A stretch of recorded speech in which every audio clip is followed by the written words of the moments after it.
All right, all right. It is Friday night. Drink in hand. I'm just drinking a little bit of water tonight on today's Friday night live stream with Andre and Andrea. We just got back from the Petronio Alvarez Festival. I don't know what just happened to the camera. Let's get that back on track. Okay. Something's going on with the camera.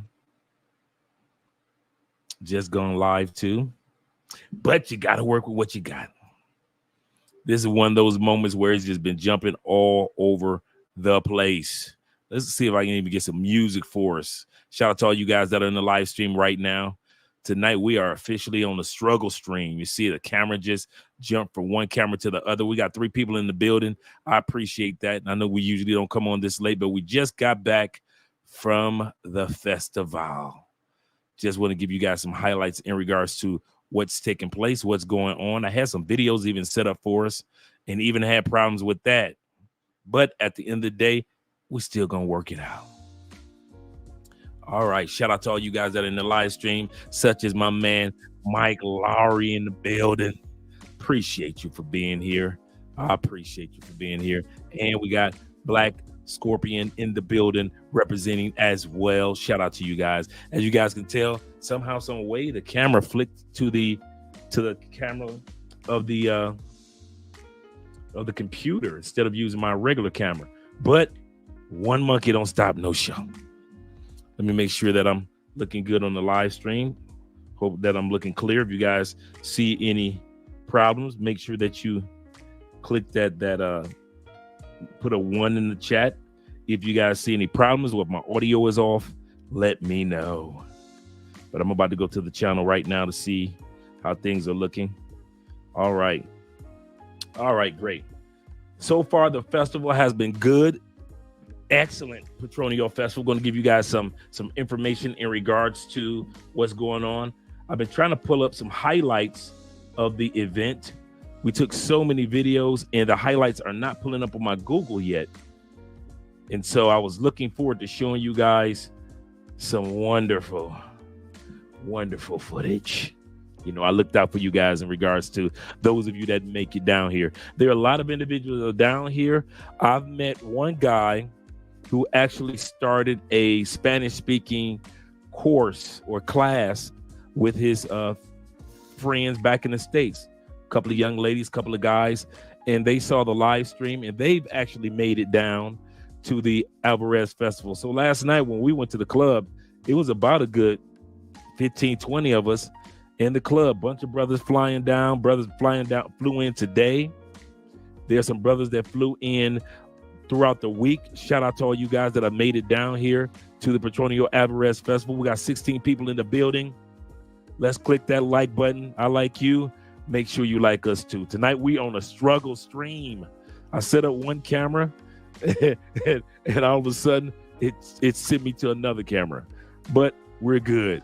And then the highlights that I have for us. Hey Jay, let me ask you something. Are you still here? Shout out to Jay Fleming in the building. Shout out to Flyboy Way in the building. Shout out to EMB in the building. Let me know if you're still here, Jay. Because there's been a bunch of us hanging out. Dude, it's a lot of dudes down here. Black by Design is in the building representing as well. Shout out to EMB. And my man, G.S. Louis in the building. What's up, man? He said, I have my passport appointment in 2 weeks. I ain't mad at you, brother. I'm not mad at you at all. Take care of your business. Appreciate you. Straight them Canadian boys at it again, Black Nubian. Them Canadian boys at it again, ma. Shout out to Flyboy Way in the building. Flyboy was here last year for the Petronio Alvarez dudes. You're going to wish you was here this year. I mean, it was deep starting Wednesday. We didn't think that it was going to be that deep. I won't even lie to you. We thought Wednesday was going to be like, okay, cool, it's nice. It was maybe 7, 8 of us went on Wednesday, right? So we're thinking like, okay, cool, it's going to be all right. Man, we walked up in there. It was packed. It had to be 20, 30,000 people in there on Wednesday alone. And, you know, everybody had to go to work on Thursday. And so, you know, Thursday came. it was more people. Friday, there's so many brothers down here that they actually started a Petronio Alvarez WhatsApp group. So now it's just nothing but Petronio Alvarez brothers that meet up. They meet up for lunch now. For breakfast. Then they all hang out at the festival all day and night at the free concert. And then they meet up again afterwards to find out where they all gonna meet up in club and party and everything. So there's a bunch of brothers that are down here having a ball. We had a good time. I won't even lie, because we went hanging out on Wednesday night. After Wednesday, it was like, man, this is crazy. And all over the city, they're celebrating. All on the radio stations, they're celebrating. And like I said, I had a bunch of highlights already set up for us, man. And they didn't even pop up on the screen for me, man. I'm having issues with the highlights even showing up. So I wish that they were. And then they'll pop up tomorrow in my Google. I tried to do WeTransfer. I even tried to go to different formats, and it just didn't pull up for me in enough time. But blame it on my head and not my heart in regards to the footage. So if I don't have all the footage tonight, you better believe I have all the footage for Sunday. So that's going to be a given. Also, some of the guys, you already know, I'm gonna have some good footage for this channel. Patreon members, I got your back, baby. I got your back. I already know what y'all want to see. I got you. I got all the slow motion shots. They're going straight on Patreon. I thought about you brothers. I kid you not. Me and Andrea thought about you brothers, aiming the camera in the right places, in the right faces. So you guys want to see the sisters? We got you. But Sunday, we're going to have some great video footage as well. So don't feel like we're going to leave out the regular channel. But one of the topics that we're going to be talking about tonight is when it comes to how you guys are being played in the States. I'll say this again. Shout out to my man, the connector as well, connecting people in life and living life. Some of you dudes, shout out to my man Monk Mode as well. Also, my man, I know you down here. Friday night drinking. The Petronio is not deep. Is it not deep? And it is deep in there, man. Like Parliament Funkadelics, in too deep. It's nice too, man. The food. Oh my God, man. Andrea ordered me like this fish with coconut rice and plantains, and it was so big, and then it had like several different types of fish. It was people coming by taking photos of my meal. There was people just stopping like, excuse me, sir, you know, what is that you just ordered? Several people. And one older lady and her friend was like, can we just take a picture of your meal? And so we probably sent 4 or 5 people over there to the other area to get the meal that I had. It was amazing. It was amazing. It was one of those Afro Colombian meals that you can only eat once a year, like Thanksgiving, because there's so much food that was on my plate. And it only cost like $10. $10 for everything that I was eating. You guys got to make it down here to Colombia for real. And now, mind you, all you Medellin dudes, yeah. All you Cartagena dudes, yeah. Keep your ass where you at. Don't come over here. I'm telling you now, y'all think I'm joking. Anybody that got at least 6 months of Cartagena, Medellin under your belt, yeah, you can keep that right up under your belt. You ain't trying to learn nothing different anyway. You're trying to bring your foolishness over here. Go on, you stay right where you at. You love Medellin all them years, keep on loving it. All you Cartagena fans, we love you, Cartagena. We love you. You keep on loving Cartagena. All you Sosua dudes, I'm going to say it with a clear throat. Keep your happy asses right over in DR where you belong. I had some older dudes that try to come over here. It's my birthday. About 4 or 5 of us, 10 of us wants to come to Cali, Dre. Can you hook us up? I say, you better Cali your ass in Sosua. I say, y'all been celebrating your birthday in Sosua all these years. Keep it going. Keep the party going. Don't come down here to Cali now. Do not anybody come down here to Cali. I like to see you guys be like, I ain't been down here before. It's my first time, brother. My first time coming to Colombia. I appreciate you, brothers. But all you dudes that been in Medellin, been to Colombia so many times, can't nobody tell you nothing. Keep your happy ass where you been.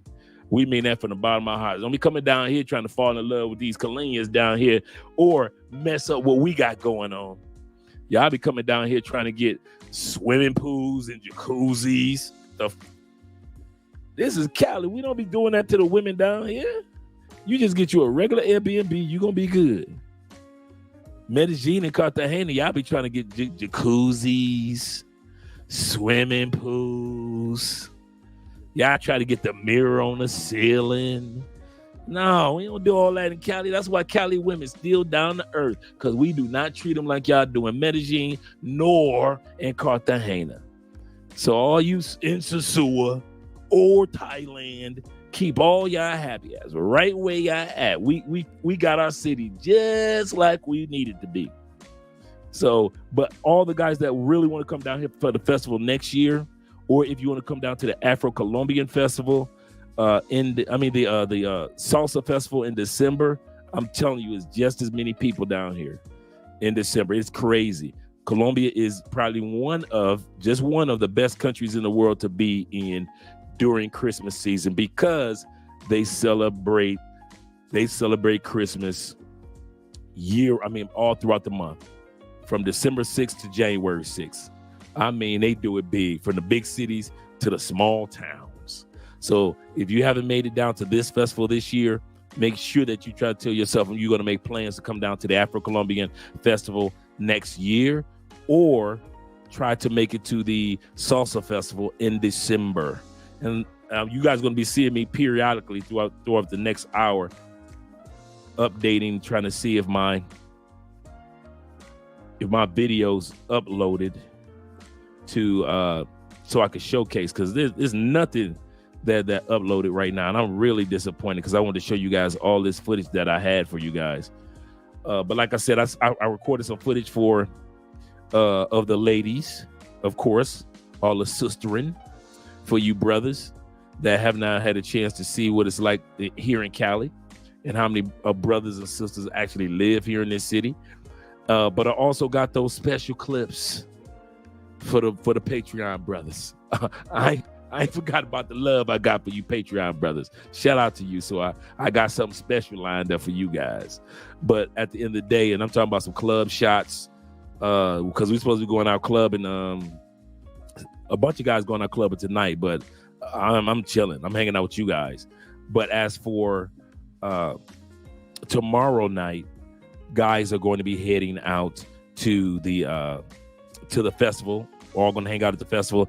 Then we're going to be hanging out at the club. We got a couple of new clubs here in Cali, some really nice ones. Like right next door to the Living is a club that's like the Afro Colombian version of the Living. So if you like the Living, if anybody's ever been to the Living, yeah, whatever. But and Living is one of the top clubs in Colombia. But right next door to it now, the brothers and sisters be in this new spot. And it's popping. It's popping. And it's just as big, just as beautiful, and just as much fun as Club Living. So if any of you guys ever make it down, that's where the guys will probably be heading. I'll be taking them there tomorrow night. They haven't had a chance to be there. So we have, but the one guy that came down, he had started a Spanish class in the States. And he brought down like 3 or 4 sisters from the States and 2 or 3 brothers from the States that came on down and said, hey, we heard you talking about the festival, so we decided to come on down. And I'm talking about, I've been meeting people from Pennsylvania. I didn't know they had some fine ones in Pennsylvania. Like PA got a couple fine ones. And from Oklahoma, sisters coming down from Oklahoma. Where else? Couple of LA. I think the furthest somebody has flown in, females that I've met are from the LA area. Then you got a bunch of white people coming down from all over Europe. They all down here as well. But you got brothers and sisters from all parts, all from Africa, all from Brazil, all from Ecuador, Panama down here. Venezuelans are down here. So it's more packed, way more packed than it was last year.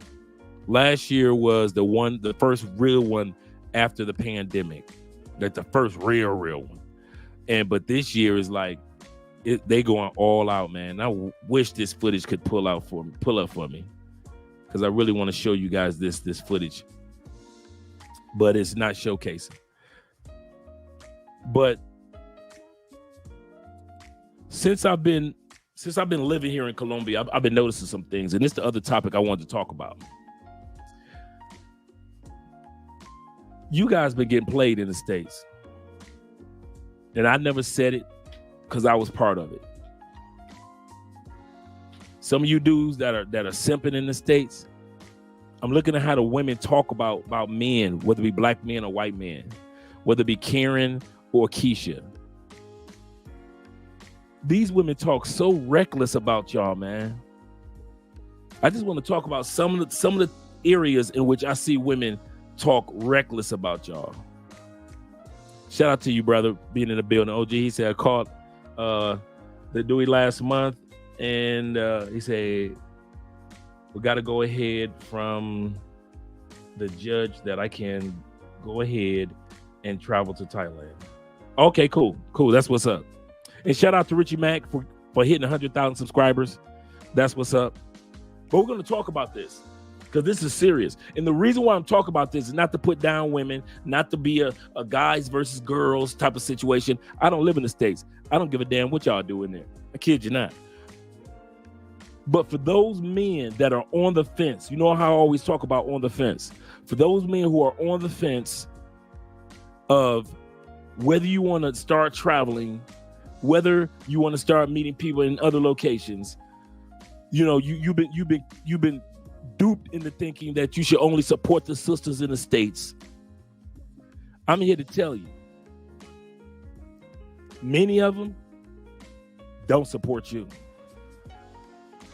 That's why the first group of women that don't support you anymore, big girls. Big girls don't give a dang about y'all no more.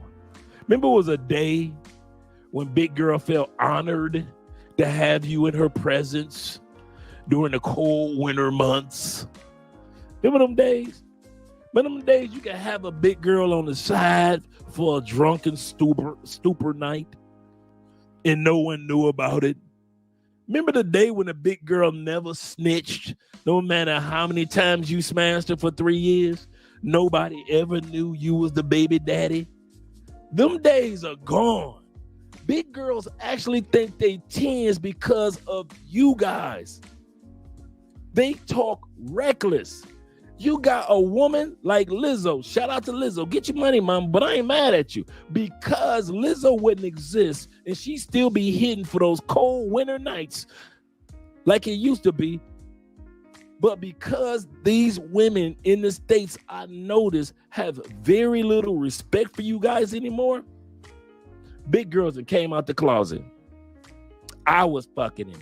Yes, it was me all those winter months. I was February 13th and February 15th. That was me. Yes, it was. Big girls coming out the closet on y'all, dog. And I'm wondering, like, how much what's going on in the States to make the tables turn? I mean it from the bottom of my heart. What's going on in the States among men that women think, even the woman that most guys hid, actually think that they could come out the closet and say, I need 6 figures. I need a high value man. I need a man that's part pimp, part pastor, and part man that's helping, part parent. Number one woman that came out the closet on y'all is the big girls. They don't have no respect for y'all. Some of y'all dudes actually getting on bended knee for a girl that can't get on bended knee herself. Man, y'all got to get it together, fella. I don't know what's going on. I mean this, and I know I'm sounding facetious, but I don't know what the hell going on in the States. But when y'all got big girls saying, I don't need to cook. You was the ones that kept the big girls were the one that kept the tradition among our women of cooking, cleaning, and supporting alive. You come on, guys. Come on now. Remember when the big girl used to take care of you, treat you good, hot meals. She wasn't making you soup. She was making you supper. Remember them days? Ain't nobody knew. Big girl was all big girl had to do was be cute and nasty and can cook. Remember the days big girl used to do your laundry? Remember them days? Man, y'all so weak in the States, big girls don't even do y'all laundry no more. Big girls don't cook no more. Big girls think they can tell you to the left, to the left. I don't know what's going on. But I mean it from the bottom of my heart. Y'all got to get it together, fellas. Either you're going to decide to go to other locations, either you need to do something. Because my point in all this saying, and what I'm saying is this. The respect for manhood, no matter what race you're in the United States, is dwindling, and it's dwindling fast. You already got enough issues if you're a man of any color. If you Latin, Asian, East Indian, Native American, or Black, or any other Creole there is, you got enough pressure on you soon as a white police officer pull up on you. East Indian, Black man, Native American, Latin. They think everybody Mexican. The first thing they're going to tell you as soon as they pull you over, damn Mexicans. You like, dude, I'm from Panama. Y'all already got enough pressure as it is as men in the United States. There's high inflation. The cost of medical, don't let you prick a finger. And your medical bills are off the chart. You don't know tomorrow morning, they laying off so many jobs for people that are in upper management getting laid off. You don't even know if you're going to be laid off tomorrow as a man. I just watched a headline of a brother snapping on his job because the company he worked for no longer has the pension money. I'm going to say that again. This brother put in 30 years ready to retire. And the company had a meeting with everybody and told everybody at the same time, we don't have your money. And I'm talking about this over the last week. And that brother freaking snapped. Everybody's trying to calm him down. He's like, man, I gave these people 30 years of my life. And you don't have a dime for me for retirement. A dime. That's the country y'all living in right now. I just want to keep it real. I'm not fear-mongering tonight. Don't think I'm fear-mongering. But I'm letting you know at the end of the day, you got enough pressure as it is as a man in the United States. Enough pressure as it is if you're a dad and a man in the United States. And now y'all got women that actually walking around. Black girls rock. White girls rock. Asian girls rock. They don't make any more money than they made before they were saying we going to school. They are 2/3 of all college debt. They are the number one group being evicted. Women. Yes. Number one. Numero uno. They are taking away Section 8. They just took away affirmative action. So just because you're a woman and you Black, that don't mean you're going to get hired no more. Them days are done. You can't ride that I'm a woman and I'm Black scheme anymore. And at the same time, even big girls got y'all convinced that you ain't shit. Number two that got y'all convinced that you ain't shit. Women with children, baby mamas. Shout out to the baby mamas. I ain't got nobody love and appreciation for them. My mama, after my father passed on, she was a baby mama. Her husband passed on. She had guys that date her. But until we got older and she got older, she didn't have a real serious relationship like she could have had. And there are many women out there like that. But here's the kicker. These women think so little of you in the United States. So little of you in the United States that at the end of the day, even baby mamas are saying to you guys, I'm not bringing nothing to the table. I have nothing to offer you. I got kids. We're a package deal. We come as a package, and when I leave you, you're going to be in love with my kids, but when I leave you, we leaving as a package. All the money that you put in to make sure my kids were raised from 6 to 16, we don't care, because we leaving together.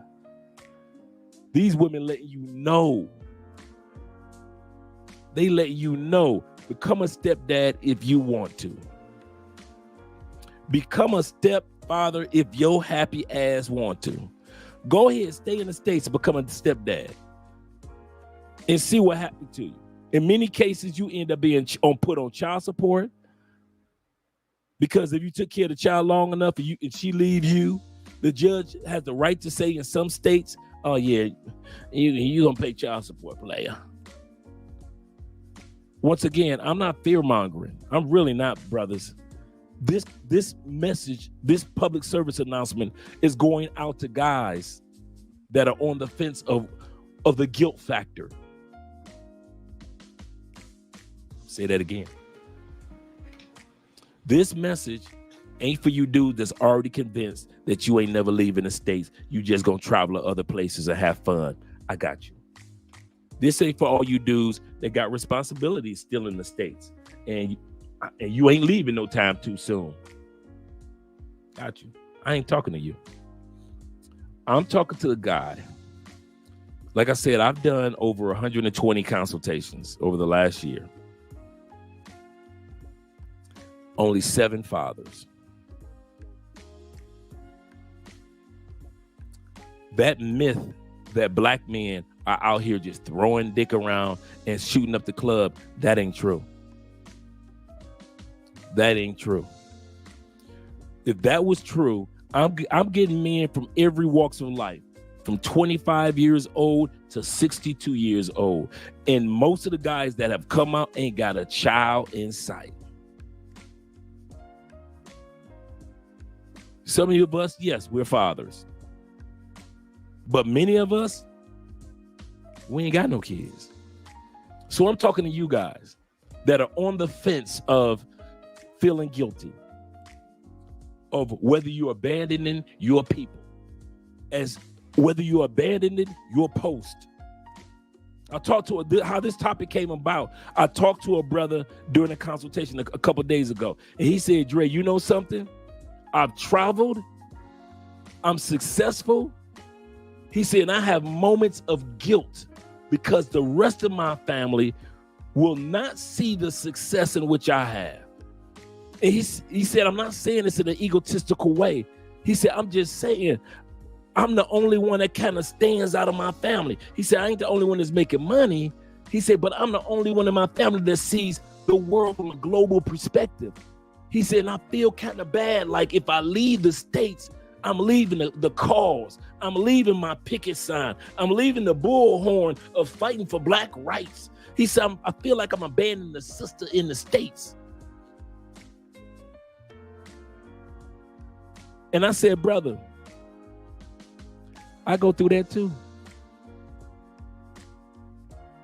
I really have. There have been moments where I feel like, man, have I left my post? Because I was out there volunteering in the community. I got my picket signs. I got my t-shirt. I am a man.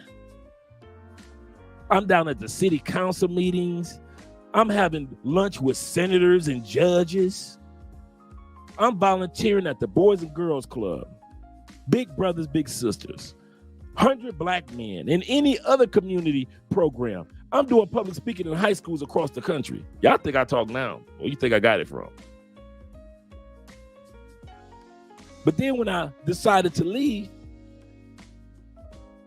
I kind of felt like, was I abandoning my post? Did I not fight hard enough for the black cause in the United States? Am I abandoning my family? My family is back united. I'm here paying $10 for an amazing meal during an Afro Colombian festival, and my family back home in the States struggling with $4, $5 gas prices. And it does sometimes make you feel like, dang, I wish others could feel Others in my family, other of my friends can feel what I'm feeling, the joy that I'm feeling, the peace that I'm feeling. I wish other brothers could find the type of love and encouragement that I'm feeling, and many of you guys feel when you come to Colombia or what other country you go to. That's what this conversation is for. All you brothers that's on the fence, and life is trying to make you feel guilty if you leave. Some of you brothers, your baby mama took the baby and you've been fighting your ass off to try to get some form of custody or see the child, and she ain't gonna let you see that child. You ain't got a chance to really see your child for real, except for maybe 3 times over the last 3 years. And you done did all you could to see her. She done moved to another state. You done tried to see them kids, and she done told all type of lies to them kids to where you try to call, the kids ain't trying to talk to you no more. You know I ain't lying. But you still gonna feel guilty if you use your passport. It ain't even just the fat girls that's doing you wrong. In many cases, it's the baby mamas that make you feel like you're doing it wrong, even though you're doing it right. You have very little. I don't care if you got money. For all you dudes that got money, ask Johnny Depp what Karen can do to you. Ask Will Smith what a woman can do to a black man. Can mess his mind up. Johnny Depp come home, it's shit all over the bed, all over the pillowcases. She blaming the Yorkie. The shit is bigger than the Yorkie. So all you do is that thing because you got a few dollars in your pocket that you ain't gonna have no problem with women. You got life fucked up. It's a lot of rich dudes right now that can tell you right now. Ask, what's that one rapper that just got 10 years? Y'all know I don't know all y'all rappers because he shot the one good girl in the pinky toe. Multi-millionaire. Made his money. Now he about to do 10 years in jail over something that he did over a female he ain't had no business even dealing with in the first place. So at the end of the day, when I be trying to let you brothers know, if you are on the fence of whether you should or if you're feeling guilty if you do it, I'm your brother and I'm here to tell you, I know that feeling. I know that feeling of what it's like to feel like you abandon your post, your black post in the United States. You feel like you abandoning your brothers and sisters. Maybe I should go ahead and maybe marry a fat, cute baby mama. Maybe I should go ahead and be a stepdad. Maybe I should feel the guilt of all those YouTubers that keep trying to tell y'all, so you ain't never found one woman in the whole United States that could satisfy your need, not one. See, here's the part. They got us messed up. I'm gonna hit these super chats in a minute, guys. They got us messed up. It ain't the women in the United States that we worried about. I don't know why the women in the United States, that's how much respect they got for y'all. When it comes to being a passport bro, blue book gentleman, passport kings, they literally, like they always do, try to tell a man what a man is thinking. Y'all only going to Brazil for women. Only? Only is a strong word. Only is strong like the word but, love, hate. Them strong words. Only? We only going to Thailand for women. We only coming to Colombia for women. We only going to Belize for women. Japan for women. That's the only thing that we doing. We only going to DR for women. We ain't bought no properties. Ain't none of us started no businesses. Ain't none of us ever made no business connection. We just all going over there for some coochie. Only. Dude, the reason why I am such an advocate of leaving women in the United States alone is because of the United States. If you ever wonder why I would never get married again, ever in the United States, all you do is booed up and you're on the verge of getting married, hats off to you. You my hero, because I damn sure can't do it. There are so many laws that she can wake up to take advantage. You know how I always talk about the tax breaks of living outside the United States? You know how Donald Trump always talking about the tax breaks and the laws that are for multimillionaires? That's what women can do as well. They can wake up one morning, your boo, who's been with you for 17 years, raised her kids and your child. Wake up, take dang near all your stuff, because the laws allow her. Not that she's a bad person. The day that you decide to marry her, the laws are in place to say you don't get nothing in the end, bruh. All you do is they got pensions and savings and businesses, and you got property, and you got investments, all that. Half of that's gonna be gone. It's not the women. Some of you YouTubers out there, y'all need to start telling the truth to the world, because these women actually convinced that we leaving the United States because of women. Boo, we ain't leaving because of you. It's some good women in the States. It's some cutie pies in the States. It's a women with some fat asses. It's a women with some camel toes between their legs. It's a woman that's freaky and nasty. You be like, you nasty red, white, and blue bitch. You red, white, and blue bitch. You nasty than the mother. Oh my God, you nasty. Don't do that again. Don't do that again. There's some freaks in the United States.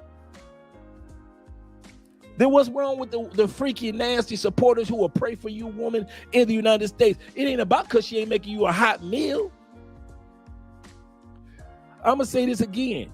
We don't leave the United States because she ain't making a hot meal. We leave the United States because we don't want to end up in hot water. Yo, do not want to end up in hot water during a divorce proceeding or child support. Anytime you live in you lit right now. And like I said, I'm not fear mongering, I'm not hating. It's just a public service announcement. We already talked about the big girl. We already talked about the baby mamas. And now we're just talking about the opportunists. There are women out there that are opportunists, and the laws are in their favor.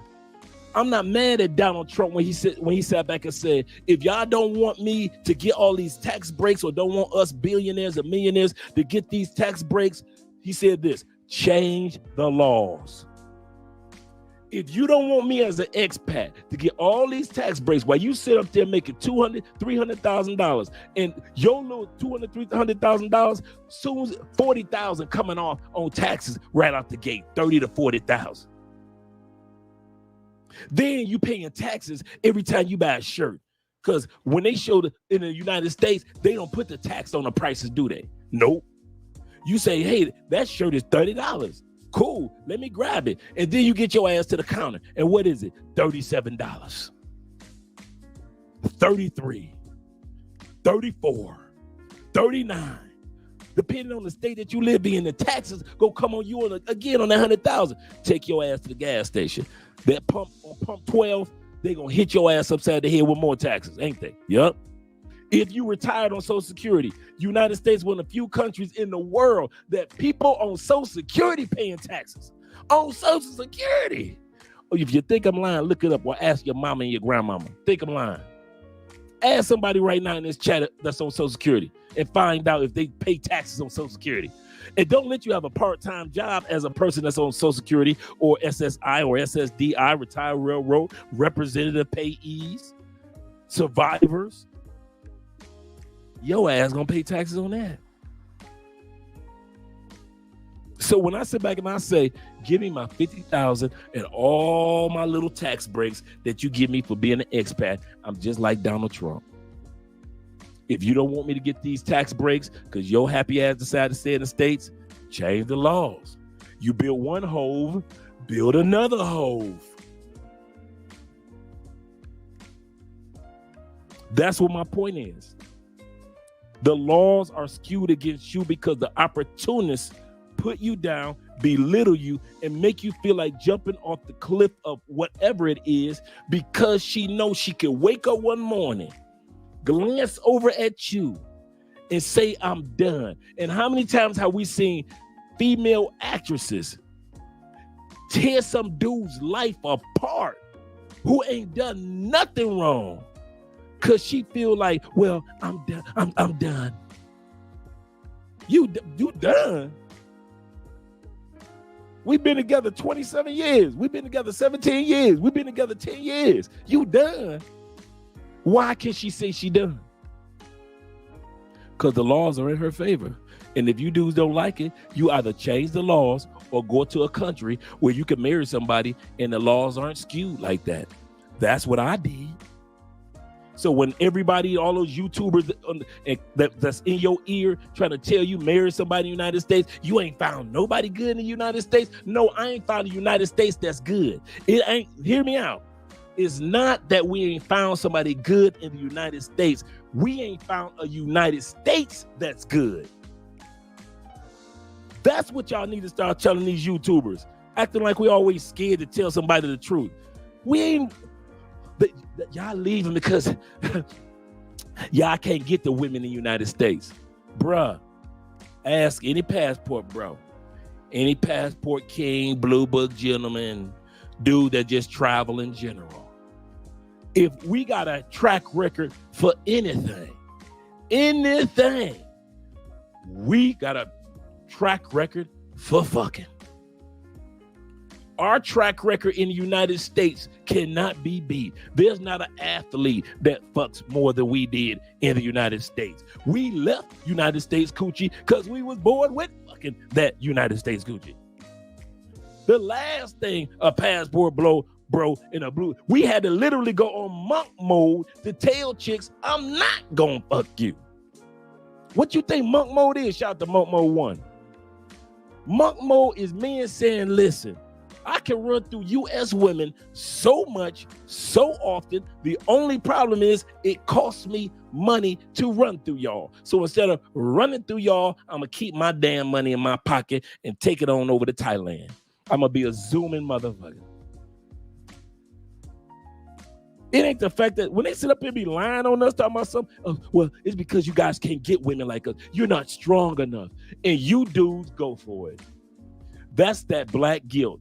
You're not strong enough to be with a black woman in the States. You be like, really? I'm going to show him. I'm going to stay in the States and I'm going to be with one. Yeah, you're going to show him. You're going to stay in the same country with the laws that are against you right now. And I tell any married dude that right now. We've been together for 45 years. I'm proud of you, Pop. Y'all made it. Because at the end of the day, over 50% of marriages in the United States don't make it, Pop.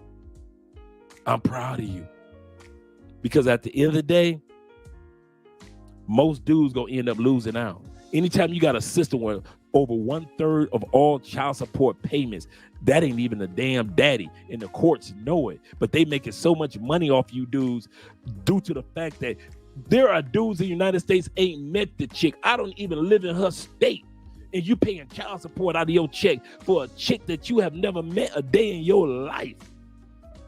It's so bad that there are states right now starting to change the child support laws to where they got to do a DNA test before you put that name on the dotted line now. It's so bad in the States.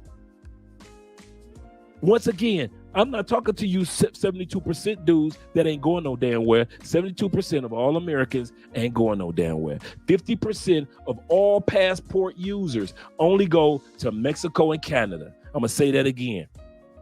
And you can look that one up.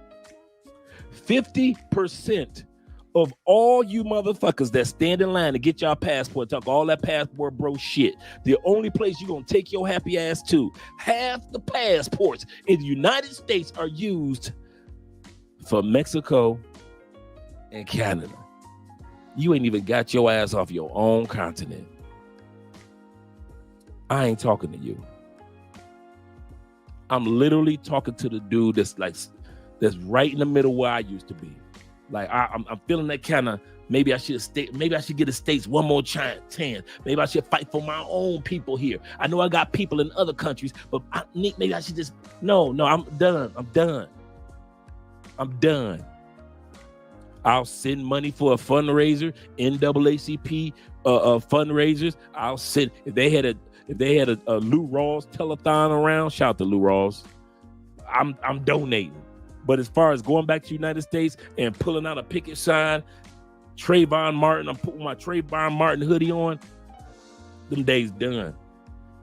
Done. And I don't feel guilty about it. Even Jesus left Bethlehem. Sometimes you got to go.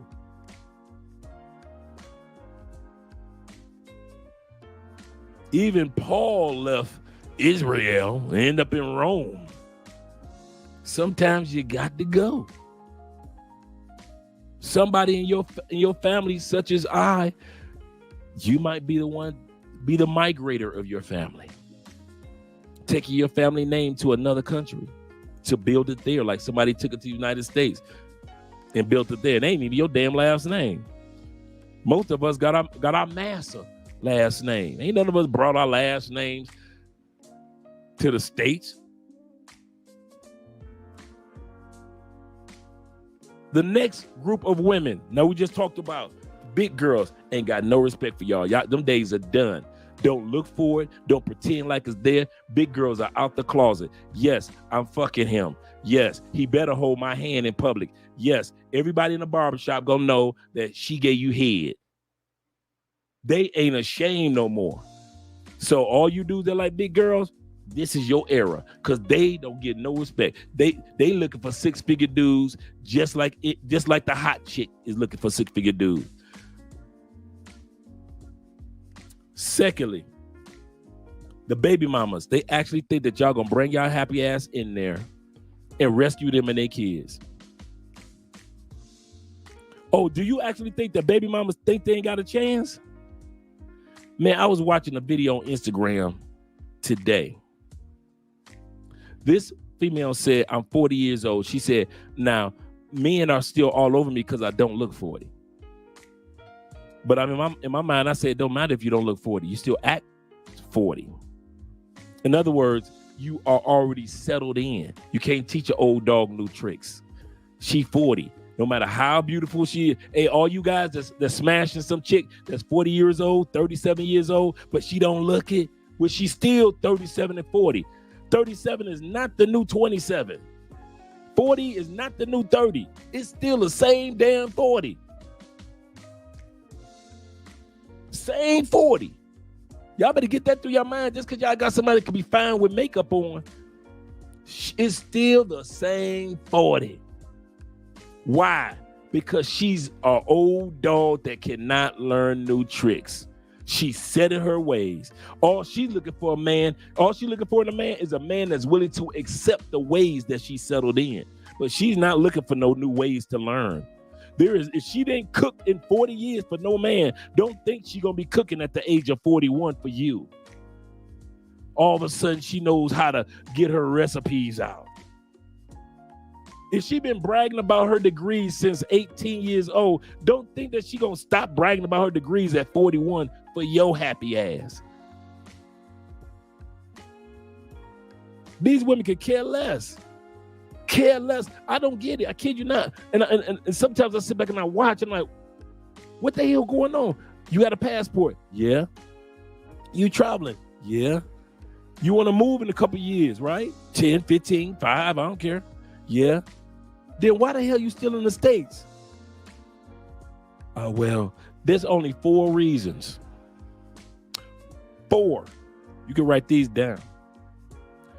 4 reasons why any man is still got his happy ass in the United States. I'll say this again. Finance, number 1. I make good money. I ain't mad at you. I made $1 million last year. I ain't mad at you. But that's still one of the reasons why you still got your happy ass in the States. Numero 2. Number 2. Family. You got your kids to take care of. You still take care of mama. Or you maybe just one of them people that got a close-knit family like they do in the South. Or you just one of them people that just like, I need to be around my family. You know, I ain't used to being alone. I need to be around my family. Just regular, everyday family. I ain't mad at you. Take care of your business, brother. Brother, take care of your business. Numero 3. Your friends. Your friends is your comfort zone. You've been hanging out with them dudes since y'all was knee high. Them your partners. Ride or die. They got stuff to take to the grave. They know about you. You taking stuff to the grave that you know about them too. If you had an issue, boy, your friends as loyal as Tony Yayo to 50 cents. That's loyalty. But I'm telling you, a lot of guys stay because they're comfortable with the friends that they have. Or in other words, the life that they have, the routine that they have. They like their routine, and their friends are a part of the routine that they have. I ain't mad at you, player, because I ain't talking to you. Number 4, número cuadros. Fear. Fear is broken down into 3 parts. Fear, worry, concern. It's all the same word. I'm going to say this, it's just different levels. I'll say this again. The word fear, worry, concern are the same words broken down into different levels. I'm not saying the word guarded. I'm not saying the word cautious. The word guarded and cautious has come with a wisdom of connotation. We're cautious, but that's why we look both ways going across the street. The word caution in its original language means, or definition means, self-bodyguard. It means have the ability to protect yourself. That's why we know children don't know what caution is. Why? They'll run their happy ass right in the streets if we don't grab their arm. Caution. I'm talking about fear. You worried, you're concerned, and you fear of the unknown. That's why you stay in the United States, because you know the United States. You've been here since birth. You can talk all the good shit about it and all the bad shit about it. And you can travel to wherever you want, Canada or Mexico. But you ain't gonna never live nowhere else. You red, white, and blue through and through. And there's nothing wrong with that. I don't care if you're redneck Bubba with the Confederate flag sitting right on your four-wheeler. I don't give a damn. I don't care if you one of them brothers that ride a horse through Louisiana. Don't care. I don't care if you one of them New Yorkers with your business goals and everything. I'm going to be amazing in this country. Cool. LA gang member or LA businessman. Or in the Midwest, you just a roll up your sleeve, hard working person. Good. But you land in one of those 4 areas that I just mentioned. Either you fear something, meaning of the unknown. You got family. You got friends. Or you only got your happy ass in the States for finances. That's it, the 4 Fs. There is no other reason why people stay in the States. Don't nobody flock for our women. So let that out. Get that out your mind. Don't nobody flock for our food. When the last time you saw mothers come to the United States just flocking to get American female pussy? Ever? Ever? Where you just see motherfuckers just like we do. Just flights of motherfuckers coming to the United States. Just flights. Ain't talking about no green card. Ain't talking about a better life. Ain't talking about businesses. They coming to the United States because they trying to get some of that U.S. coochie. Have you ever heard of that? I ain't never heard of it. I ain't never been on a plane full of dudes on my way back home, seeing a bunch of dudes from any country trying to get some American coochie. Never, and you ain't gonna never see it. People come to the United States to make money. Do they come to the United States for our food? Come on now. They be like, you know what? I heard about that Texas barbecue and chili. I got to get there. Anybody? Anybody see anybody you met on the plane saying, I'm going to the United States so I can have a damn smorgasbord. I need a morsel of that U.S. food. Anybody? Nobody. Nobody. And you ain't gonna see a plane full of motherfuckers going to the United States for our U.S. food. Oh, they'll enjoy it when they get there, but they ain't get on a plane for that shit. For all you oxtails, hog maws, pig feet, pig ears, pig snout, chicken foot eating motherfuckers out there.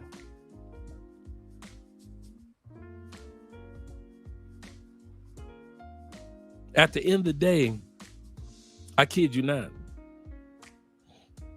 if you're on the fence of relocating to the United States, give yourself a chance. I'm from the United States. Give yourself a chance. You really do. Because I'm going to tell you something. You because you're on the fence, you know what's on the U.S. side of the experience. You lived it your whole life. But the part that's going to get you caught up is the fact that the unknown, you're going to hit 60, 70 years old, and that shit going to eat you up. I mean, you think it's not important. It's in your spirit right now to relocate outside the United States for a reason. That shit going to eat you alive because you're going to live with regrets. I'll never forget this. A couple weeks ago, my boy's dad, 77 years old, my partner down here, finally got his dad to come down, play some golf, hang out. His dad told me, he said, if I had known about Colombia 30 years ago,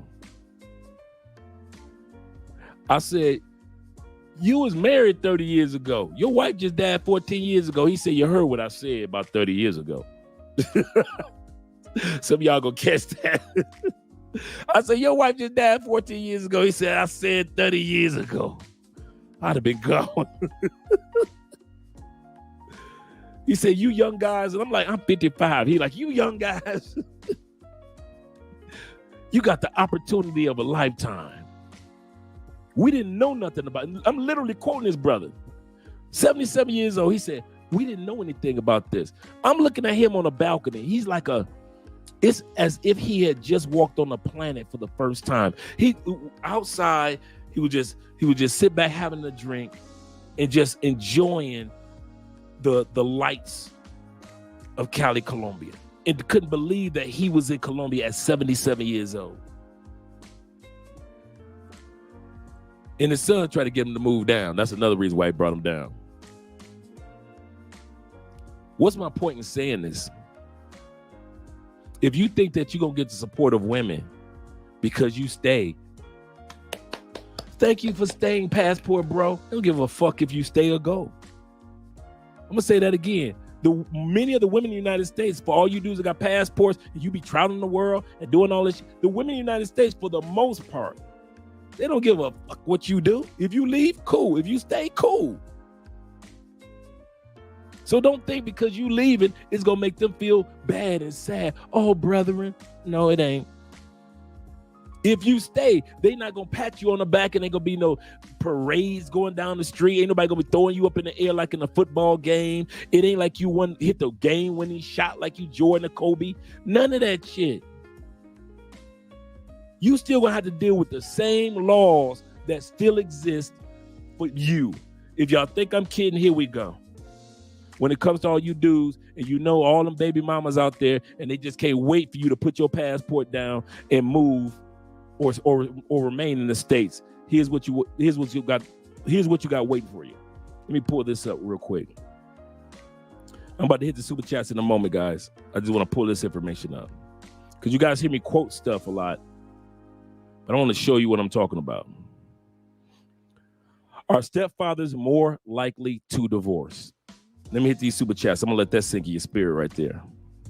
Once again, shout out to my man Black Nubian in the building. I'm going to come to the comment sections too, guy. Father Many Nations in the building with the $10 super chats. What's up, Abraham? He said, blessing, fam. He said, I'm so mentally and spiritually checked out of the States.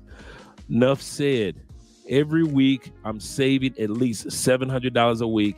I ain't playing.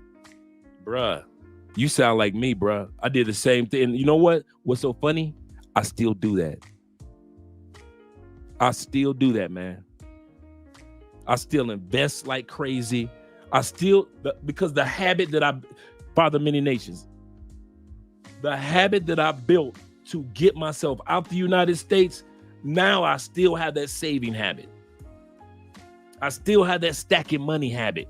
I built it prior to getting my passport. Then I already had the habit of saving and investing while I had my passport. And now that I'm outside the country, I still got that habit. I'm just like you. It's not, fellas, do realize he's making a great point. Do realize that once you build this habit of stacking money to the side, it's gonna come to your new country with you. That habit gonna come with you. All you gonna know is stacking. You ain't gonna be blowing money like that. Bruh, if you come to Colombia and you blowing money, I already know what you're doing with it. If you come into America and you ain't got no money, I already know what you're doing with your money, player. South America, you ain't spending like that. Shout out to you, brother. Shout out to you. I was the same way. I ain't playing. Shout out to Cool Cat in the building. He says R. Kelly gets 30 in jail for having consensual sex with adult groupies. The same groupies that were living the life with him at one point. Here's the kicker. R. Kelly is a dumbass. I'm going to say that again. R. Kelly, Robert Kelly, there is no freaking way that you should not be pulling a Leonardo DiCaprio and having all your fun with women from other countries. There is no way in, dude, I would be like Tina Turner. I come to the United States, make my money. I'll be like Tina Turner, Sade, Eve, Janet Jackson. The only time you see them women in the States, they coming for a concert tour and they taking their ass right back out that motherfucker. They will stack their money up. You don't see Eve doing no interviews. You don't see Eve out there just wilding in the club. Eve come to United States, do her little tours. Hey Eve, what's up, y'all? Who's that girl? Nah, nah, nah, nah, nah. And she get the hell up out the United States. Tina Turner, same thing she was doing. Diana Ross, that's what she do. She come, do her little tour and everything. Gone. Leonardo DiCaprio, come to the United States, do some movies, do some premieres, couple interviews, gone. Robert Kelly, dumbass. All he had to do was go on monk mode while he was in the United States. That's all he had to do. Think about it. Ain't no other country ever come out and said, yeah, he was doing it here too. Did they?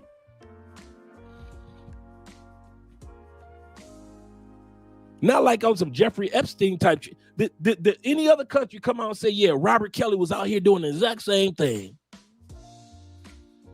Only in the United States. Man, I wouldn't have been nothing in the United States. I'm telling y'all think the laws is not the women. I'm going to say this again. For all you dudes that like stateside pussy, it's not the stateside pussy. It's the laws in the states that y'all gambling with. The laws. Man, y'all got so many laws against y'all when y'all shoot up the club. Many of us, we got by the hair of our chinny chin. That's the only reason. I like what Obama said. He said the only reason I ain't on the other side of the jail cell, I just didn't get caught. I ain't innocent. Obama ain't never denied his weed photos, huh? What?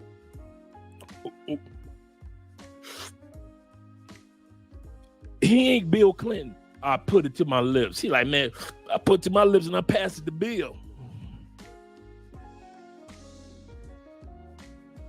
Fellas, it is not the women in the States. Any gripe that any dude has built up over listening to Kevin Samuels, listening to Obsidian, listening to O'Shea, and if you make the mistake, you kind of skew what these men were trying to say, you can, from out of nowhere, be a bitter dude. These men were not trying to say that, but I'm trying to tell you directly. What's against you in the United States for fucking in the United States are the laws. And anybody, I could put a in the chat for somebody to come up, and I wish any motherfucker would dispute me. I wouldn't care who it is.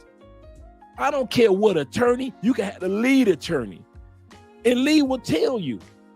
Lead attorney will tell you. There are so many fucking laws that are against you for marrying a chick, for shooting up the club with a chick. Half you dudes is paying child support right motherfucking now.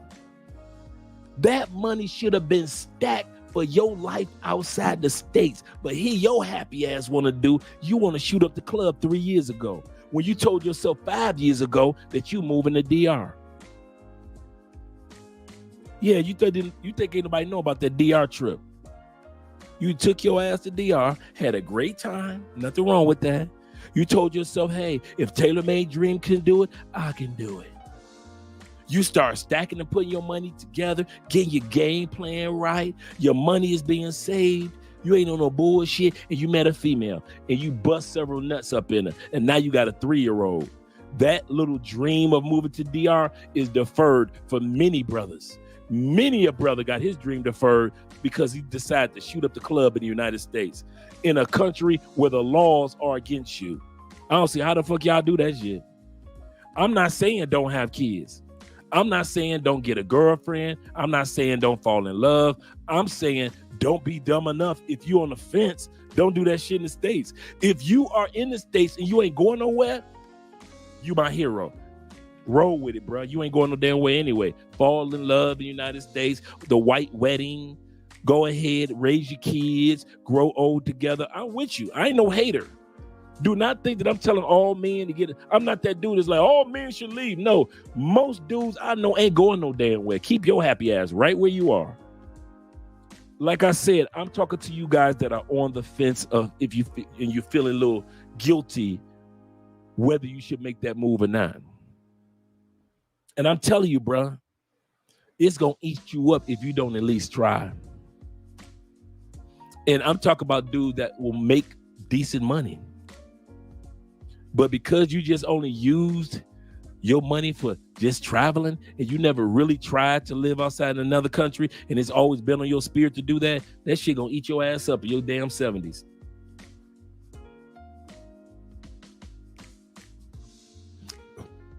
Your kids done grew up, moved on, had kids, and your ass never lived the dream that was put on the inside of you when you was 32. Come on. Come on, we know better than that.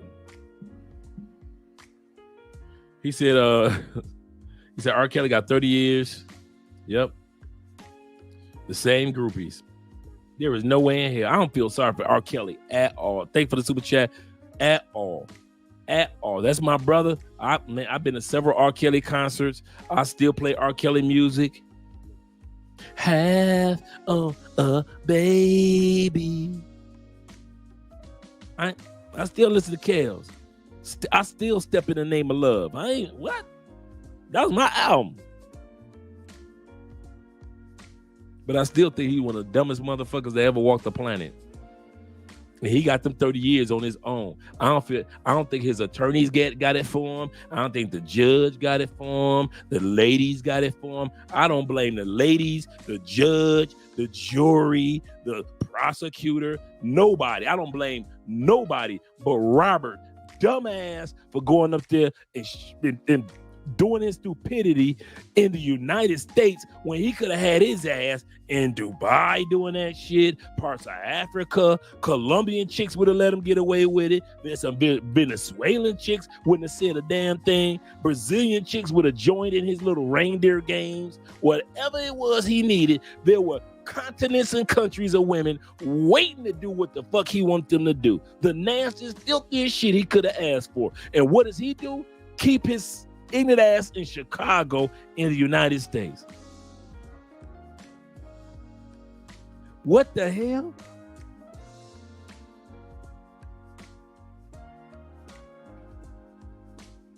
Michael Jackson. Mike should still be alive today.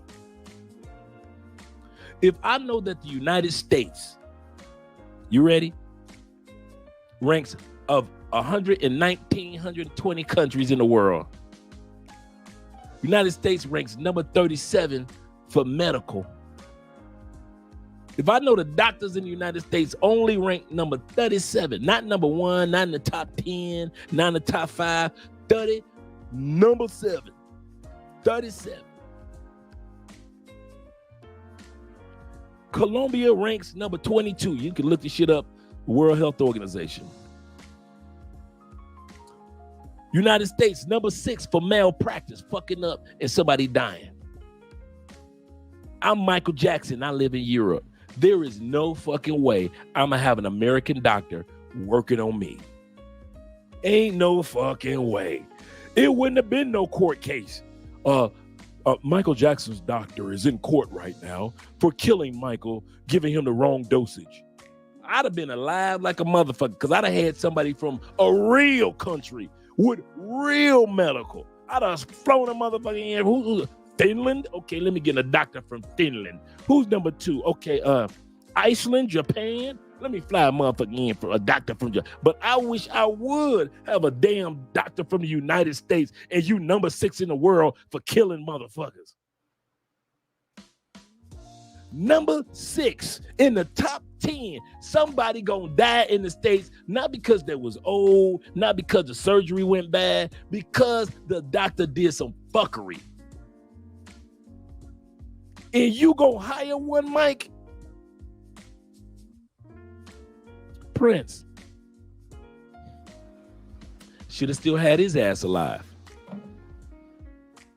Prince doing the splits one time, bam, messed up his hip. Ain't nobody know all these years Prince been on pain pills. Took one too many. Got him. We ain't know them splits was hurting Prince all them years. We thinking he's splitting in Purple Rain, splitting on tour. Them splits them hit one of them hips. Can't do what James Brown do till you're 60. If you think I'd have been still living in raggedy ass mini drug filled, shout out to Minneapolis ass all my life, man, the last tour I would have been on is a tour of getting my motherfucking hip fixed in another country with doctors that knew what the fuck they doing, so I wouldn't have just got my hip fixed and then I'm addicted to some damn painkillers. There is no way in hell Prince should be gone. Fuck it with them American doctors. I'm gonna say it again. The same doctors that you, my mama, your grandmama, your cousin, Ray Nook and them, number 6 in the world for fucking up doing surgeries. Fucking up when it comes to giving us medical, the right pills and shit. And then they overprice us for it. And you trying to convince me to stay, you trying to guilt me into staying in the States, make me feel all guilty and shit over some females. It's because you can't handle a strong black woman. No, I can't handle the goddamn medical procedures in the United States. That's what I can't handle. I can't handle being addicted to drugs like Prince was and my damn hip fucked up where I could have went to Sweden some goddamn where and got the right medical needs, take the right medications or the right damn hip replacement taken care of. I'd have been back to doing splits like James Brown if I got my shit done in another country. But no. So when I'm saying this, it don't matter how much money y'all got. So all you dudes that got a few dollars in your pocket and you think that life gonna be grand, go ahead, ask Prince. Go ahead, ask Michael Jackson what it's like to fuck with somebody, fuck with that medical in the United States when you need it. And you got money. Ain't no way in hell you supposed to have money, right? And get fucked over by doctors in the United States. I could see a poor person, like Obama said, you know, my mama was poor. We ain't have enough money for the surgery. We had enough money. We wouldn't have been, my mama would be alive today. I got Obama. I feel you, Obama. I got you. No, we talking about people with some paper, right? Even though we all gonna die of something. I don't feel I need to die because somebody gave me some fucked up pills that's gonna have me addicted, or somebody gonna put some shit and I'm hooked on being asleep. Addicted to some shit that you can put in to put me to sleep and I never wake up. Michael Jackson waking up in heaven thinking he got a tour date.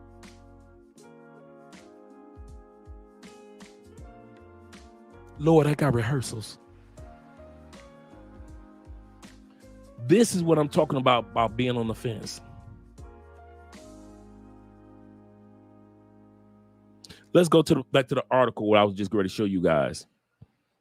This was waiting for you all, for all you guys that think you know everything in the States, blah, blah, blah. Like I said, I'm not fear-mongering. I'm not hating on the States. I love the United States. I really do. But I do want you guys to be aware. The article that we were reading is, are stepfathers more likely to divorce? You guys hear me quote this all the time. This is a Virgia law firm. This is a law firm straight out of Florida that put this stat together. You know how oftentimes you hear lead attorney give stats and facts? They put these stats together as well. Let me see if I can find the paragraph in which they put everything together, in which you guys often hear me quote. Here we go, right here. Make sure you guys can see what I have on screen. Okay, because I'm going to read it right now.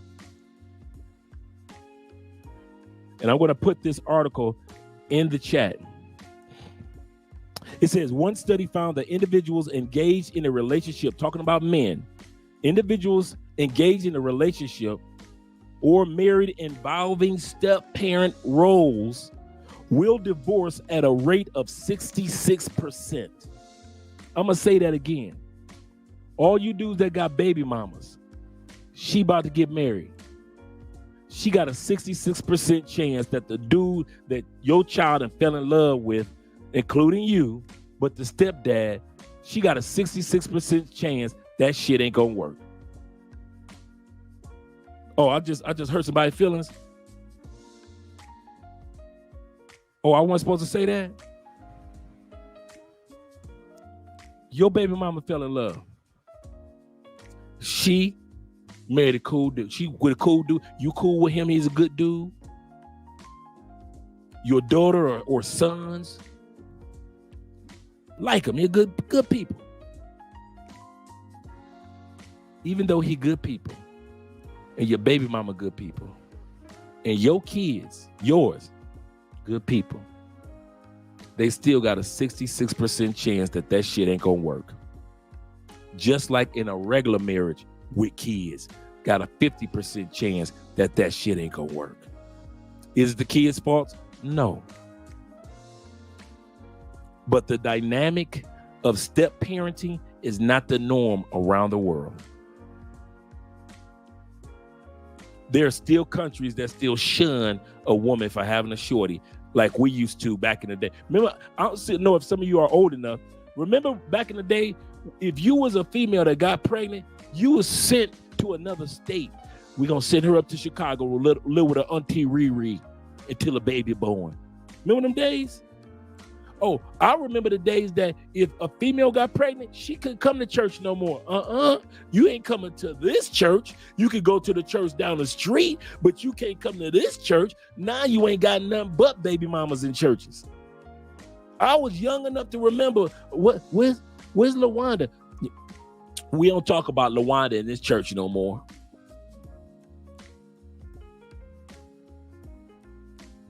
See, some of y'all forgot all about LaWanda back in the day.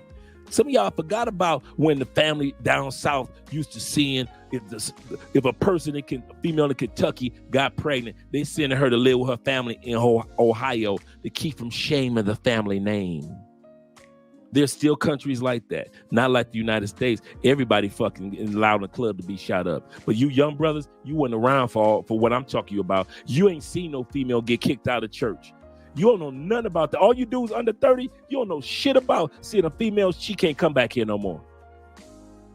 Some of you dudes under 35, you don't know shit about seeing a family member, your cousin, and you ain't never see her again, ever, because she got pregnant and nobody talked about it in the family. Now in the United States, shit, I'm pregnant again.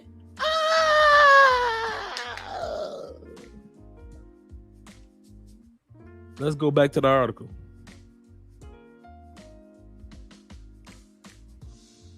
Once again, he says that one study found that individuals engaging in a relationship or marriage involving step parenting roles will divorce, not may divorce, not might divorce, will divorce at a rate of 66%.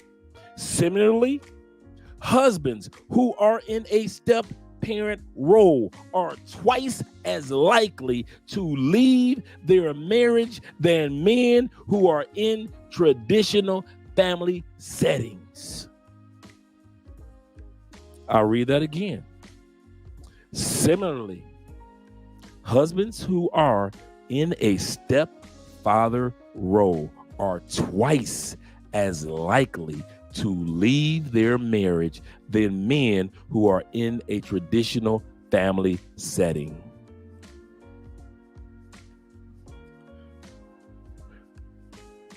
If it's twice as likely, what does that mean? All you dudes that want to be stepdads, you love her pussy good. Y'all been dating for 5 years. She got 2 kids, the kids like you, all that. I just read the article and it just said that you will be 9 times out of 10. I don't want to say 9 times out of 10, 66% of the chance that you gonna leave her or she gonna leave you. Y'all the average traditional breakup is what? 50%. 50% of marriages, like 52%, 54% of marriages in the United States fall apart, right? Step parenting is all the way up to 66% that your shit ain't gonna work. All you do is just getting stepmama pussy right now today, all in the comment section. All the dudes that's just in your mind that you saying to Andre, fuck you don't know me, dog. You just another motherfucking YouTuber talking that shit. When the cameras go off, I still love her. Her kids love me. I'm the perfect stepdad. Cool, I'm with you, bruh. I hope your shit work out forever. I really do. I ain't no hater. I hope your stuff work out forever. But statistically, you got a 66% chance that goddamn avalanche gonna fall right on you. And it says that men in step parenting roles are twice as likely to file for divorce. Let's find out what the original number is. If women in the United States on average file 70% of all divorces in regular situations, that means in regular situations, men file what? 30% of divorces, right? If women doing the 70, men doing on an average about 30. If it's twice as likely, that means that it got to be in the 60s, right? That men are filing for divorce in a step parenting situation. You know how I found out about this information?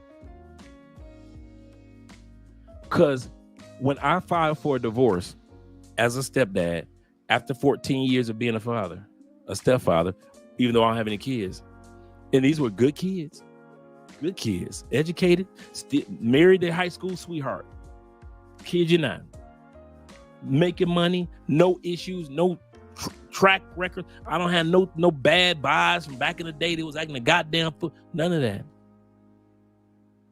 The mom, cool, very feminine, She was just a businesswoman.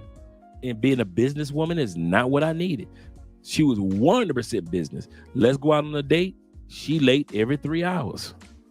Now, I'm not saying that caused a divorce. What I'm saying, what I was expecting, what I needed, and what she was expecting, what she needed, eventually didn't pan itself out. We're still cool to this day. But when we sat down at that kitchen table, bullshit you not, we both stood up in tears. You know why? As a man, I stood up and did something that most men in traditional situations will never do. I was the one that asked for the divorce. You know how hard it is for a woman to ask for a divorce? And if only 30% of men ask for a divorce, I understand that is not an easy thing to do, especially face to face, no arguments. See, I could see we weren't in the heat of battle, like, oh, well, fuck you then. I want a divorce. It wasn't like that. It was a cool, calm, with a glass of water type of conversation. It was what we call the turn the plate over situation. You turn the plate over and you can say whatever you want to say freely. And I remember she said, do you want to continue to work on this? Or do you want a divorce? And I said, I want to file for a divorce. And by the time we even got our butts off the chairs, we both were sitting there in tears, standing there in tears. Because the reality of being a divorced person kicked in. The reality of packing my shit and give me another place kicked in. Not seeing the kids in which I raised from 4 years old kicked in. Not having the routine that I was accustomed to every day kicked in. The house that we purchased together kicked in. All the savings, all the plans for the future, all that kicked in at that kitchen table. And yet I still asked for a divorce. Why? Let's go back to the article. If only 30% of men, and they said that men that are stepfathers are twice as likely to file. Let's take a look at it. It says, of those stepfathers who are engaged in a divorce, 61% of them reported initiating the separation, while only 30% of men in traditional families initiate divorce proceedings. I, at that time period, had not heard of a man filing for a divorce because there were so few men that were filing for divorces. I never heard of it. But once I looked it up and I found out that us stepdads, we file at a 61%. That's why y'all be hearing me quote that shit. Because I had to make sure I wasn't crazy or that maybe I made a mistake. No, why am I bringing this stat up? If it's hard to be married in the States because of the laws, not because of the ladies, but because of the laws, and you end up divorced a 50% rate, and 70% of the time, she gonna divorce your happy ass. It's rare that you're gonna see a man that actually file for a divorce because only 30% of the time it happens. However, when it comes to us stepdaddies, I am finding that there are more men that file for a divorce that were stepdads and were like me. We don't give a fuck. I'm out of here. I am not going to continue to raise somebody else's seed, and I don't see a seed in the future for me. I ain't got nobody's name under my last name scampering around. I need a scampering child too. I want a child that needs to skedaddle. Girl, skedaddle, go on. I need to be able to say just skedaddle. And not just to somebody else's child.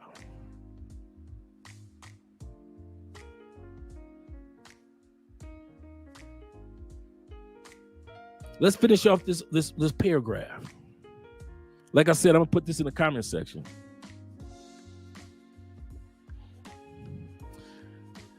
I'm gonna read that again. He said, of those stepfathers who engaged in divorces, 61% of them reported initiating the separation, while only 30% of men of traditional families initiated divorce. With this staggering data, it is imperative to look into the reasons why many contribute to the dissolvement of the marriage involving a step parent, and steps to take that may prevent it or improve these relationships. It says researchers found that undefined parenting roles or unprepared fathers, lack of communication, underappreciation were the larger factors in the decision to divorce. I'm gonna say that again. When the 61% of men decided to divorce, many of us, and when I just named this off, I can recognize this. It wasn't the money. So it wasn't finances why men filed for a divorce as a step parent. It wasn't because somebody got sick. It wasn't because somebody cheated. It says researchers found that the undefined parenting roles.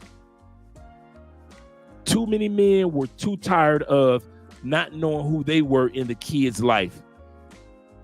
Well, I'm not the daddy because the daddy is in their life. However, I'm not however. And I won't lie, I got tired of being however. However, I can spend my money on the kids, but I'm not really their parent. I can discipline the kids, but I can't really discipline the kids. However. Number 2, it says unprepared fathers. I could take that. I don't have no kids. Some of you dudes that are stepdads, you ain't got no kids, you unprepared for this. Unless you was raised, you had to be raised with a dad that showed you what dads look like that. Like I said, my dad died when I was 1, so I was an unprepared father. Fortunately, I was a good enough dude to raise some good kids. Like I said, I had no issues with the kids. I would never sit back and tell that lie that it was because of the kids. Nope. Number 3, lack of communication. No, that wasn't us. We communicated, but I don't think we communicated as much as we could have. That's why you guys hear me and hear me out.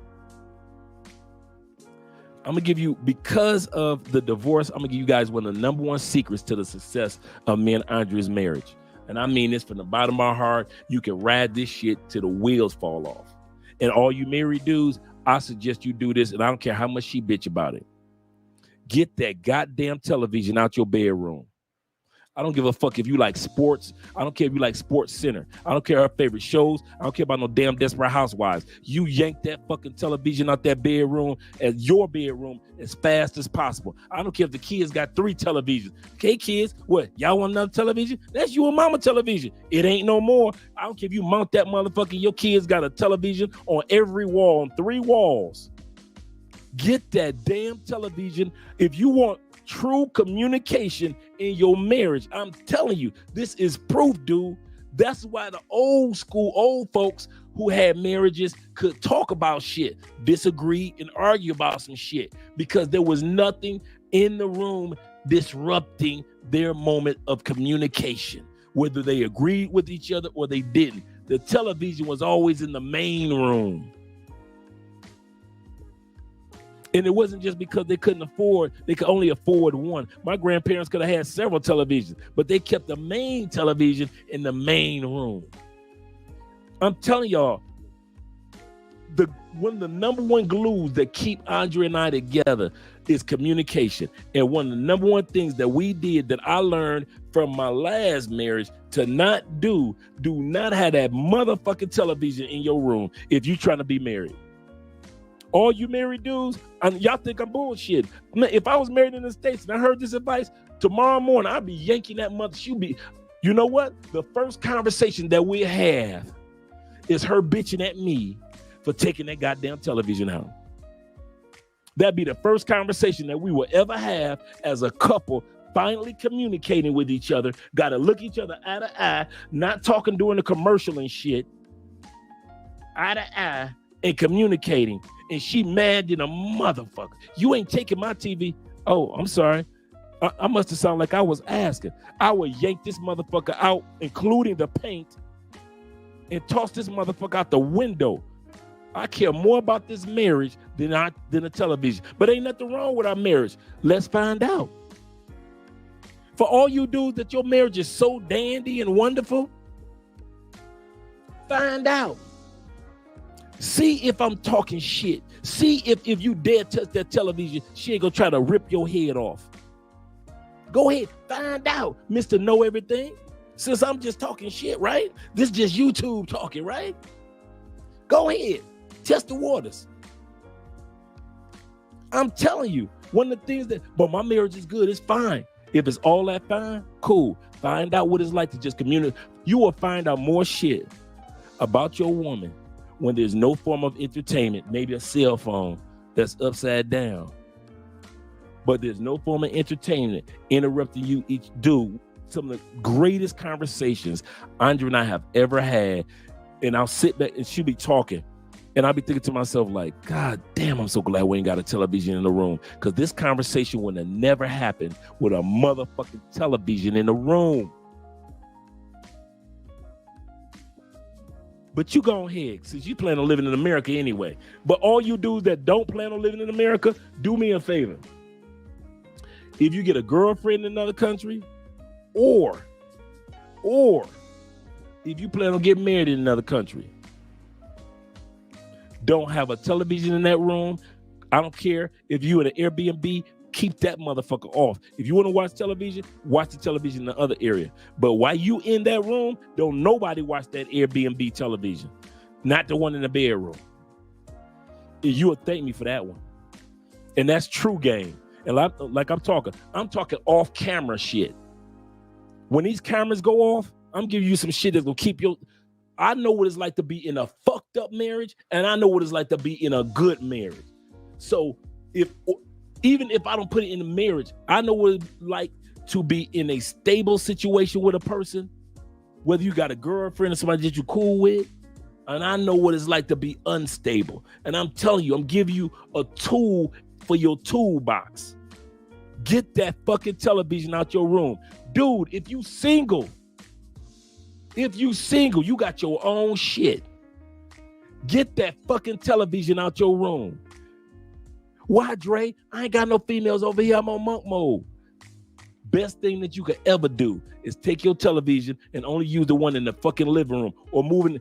Dude, the ideas that will come to your mind while you're in a bedroom and you're not watching Sports Center. The ideas, the prayers, the meditation, the quiet time, when life slows down and you are finally in at least one room in your life, because the room at your job is chaotic. The warehouse at your job is chaotic. The places that you drive your truck to is chaotic. Sports that we watch is chaotic. Some of our favorite television shows and YouTubers with Andre Crazy Ass, chaotic. You need one room in your life that everything needs to shut the fuck up. That's your bedroom. That's your bedroom.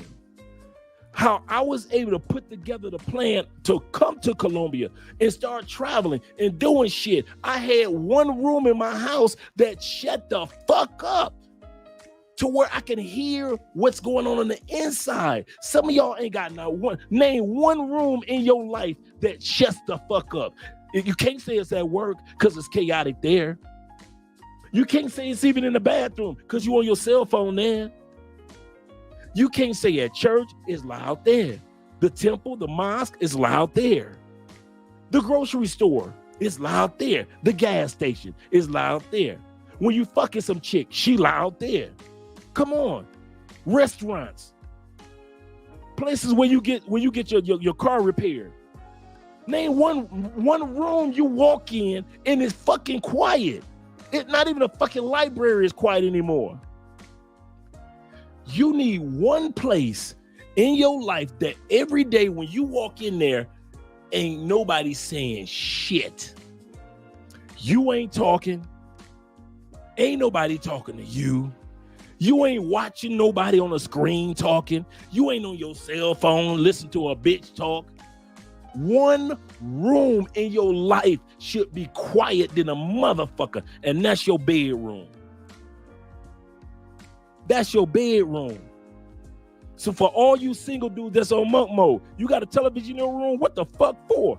Dude, when I went on monk mode, I didn't stop just fucking females. Nigga, I cut televisions off. Bruh, I literally, from 2016 to the day that I bought a television, I still got that television in there. That TV was the first television that I turned on from 2016. The day after the election, I was like, these motherfuckers voted for a television personality to be president. I turned that television off. I was like, I'm out this motherfucker. I kid you not, literally, and never turned it back. It was a brand new TV. Never turned it back on. Never. That's when I discovered Tailor Made Dreams. I discovered Ace Live. I discovered Marwa, Passport Heavy. I was introduced to eventually Flyboy Way, Dave with the Tech Show, all these other dudes. Chocolate Man in Thailand way back when. All these other dudes. If I'd have kept my fucking television on in the bedroom and television on my place, I'd have been so busy watching Sports Center and shit. I would have never listened and learned from Taylor Made Dreams on how to relocate. I wouldn't have had the motivation and energy that Ace gave me. I wouldn't have had the business mind of a traveler like Passport Heavy Jabril gives you. I wouldn't have learned the disciplines of you travel here, but don't travel there, or you travel this way, but don't travel that way, that Flyboy way gave. I wouldn't have learned all this shit like Marwa when it comes to interviewing women in Colombia and what they really think like. I would have never knew that shit because I'm too busy watching American fucking television fucking my head up. You need one room. I don't give a fuck if you got a television in the bathroom, on the goddamn living room floor. I don't care if you got one in the kitchen, on the cupboard, on the stove. I don't care. But at least one room in your house should not have a television, and that's your motherfucking bedroom. And can't nobody tell me otherwise. You can't tell me shit about the success of a person that ain't got no big ass television in their bedroom. You can accomplish so much when your mind is clear. But all you dudes that plan on staying in the States, I ain't talking to y'all. You keep your television right where it is, bro. All you do that's married in the States, don't touch that television. Keep that motherfucker right where it is, because you ain't gonna change shit anyway. I ain't talking to you. I'm talking to dudes that's right on the edge of whether I should relocate or not. I ain't talking to y'all. All these stats, you gonna be a stepdad anyway. Keep your ass in the States. I ain't talking to you. I mean that from the bottom of my heart. All you dudes that sit back and think that all this information I'm sharing is with everybody, some of you dudes are here for entertainment. You ain't gonna do shit. You ain't gonna use your passport for real. You gonna be just like going to Canada and going to Mexico. You might get one DR trip in every blue moon. I ain't talking to you. I'm talking to dudes that don't want to live a life with regret, asking themselves, maybe I should have moved outside the country and see what it was like, because it's always been on my heart to do it. So maybe I should give it a chance. That's who I'm talking to. All the rest of you the dudes, keep your television right where it is. Don't you move that damn television. You gonna get your ass whipped by that woman. Keep that television right there. Your marriage is the way that y'all had it all these years, and ain't shit gonna change. She gonna keep watching Oprah tell you that men ain't shit. And then she gonna turn to BET, because now Tyler Perry on BET, and ain't nothing gonna be on BET but television shows that telling you ain't shit, all in your own bedroom. Tyler Perry movie on, and men ain't shit. She turned to on, girl, you know men ain't shit. She gonna turn reality televisions, Desperate Housewives, men ain't shit. All you got in your bedroom are nothing but television shows. You laying next to a woman that watch nothing but television shows, telling her to tell you ain't shit. I'm gonna say that again. You living in a house with a woman with a television in the bedroom, 90% of the shows that she watched, and stop me when I'm lying, reality shows. 90 Day Fiancé, the real reality version. Got you looking like a damn ass for going to other country. Ain't that the country you went to? Well, I look raggedy like that. You watch 90 Day Fiancé, they never show you the nice side of a country, do they? Any episode of 90 Day Fiancé, they show you the worst parts of DR.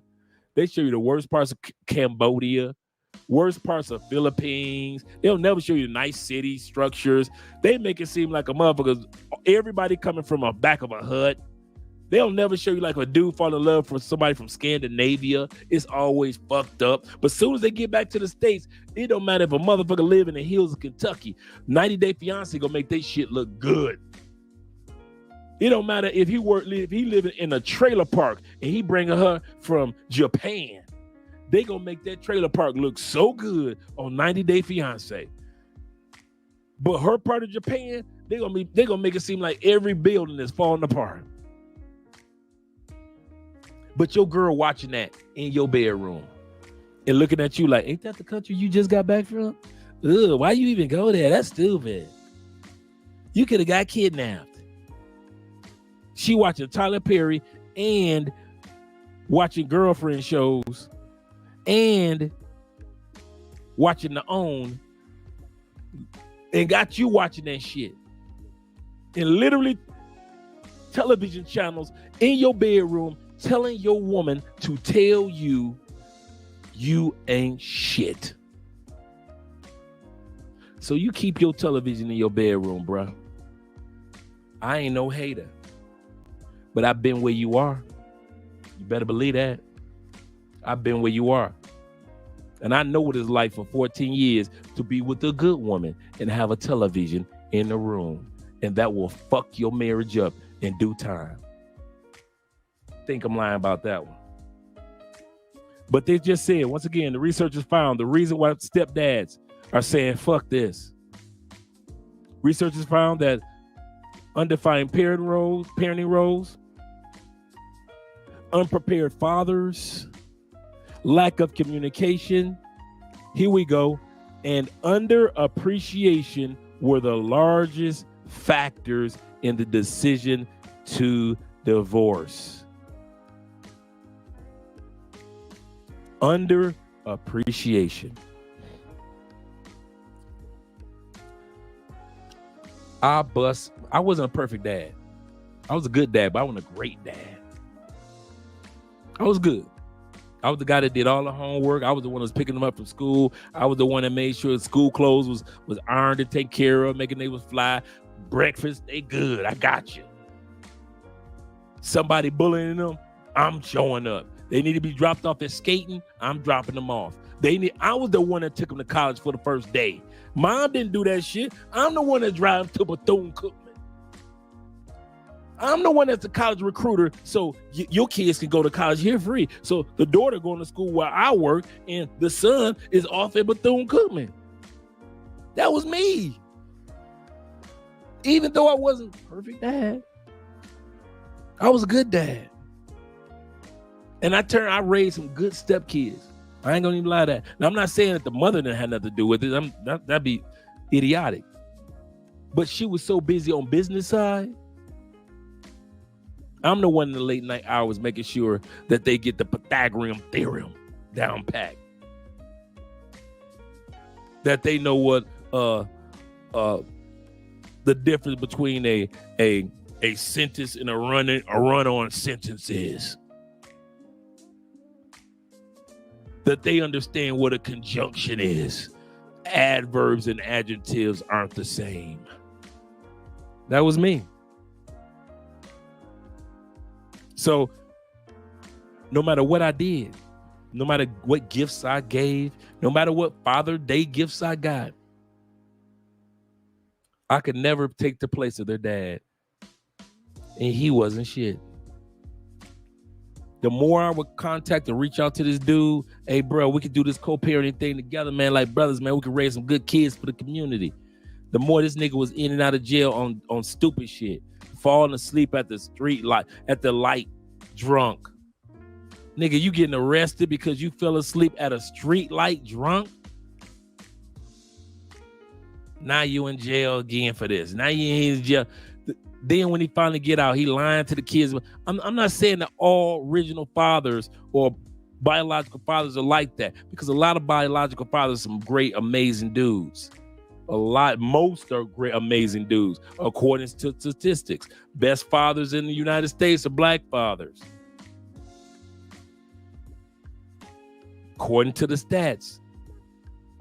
My point is, no matter how much he fucked up, he was still dad. And no matter how amazing I was, I could never compete with the love of dad. And there wasn't a competition. But there were moments where you feel like, damn, I ain't get no appreciation. I'll never forget when our daughter, he gave her a little Christmas gift, and it was a D. And she ran to me. She said, take a look at this. My dad gave me this. I'm thinking like, I have put 10 years into your life, and I have never seen you show such excitement. I was the one that started giving you an allowance. I'm the one that when your mom said you can't, I was like, now listen, she does what she needs to do as far as her chores. Come on, girl. Let me take you skating. I hear your mama talking crazy. Let's go. All her dad had to do was pull out a D. And all his sins were washed away. I'm not hating. That's the children's dad.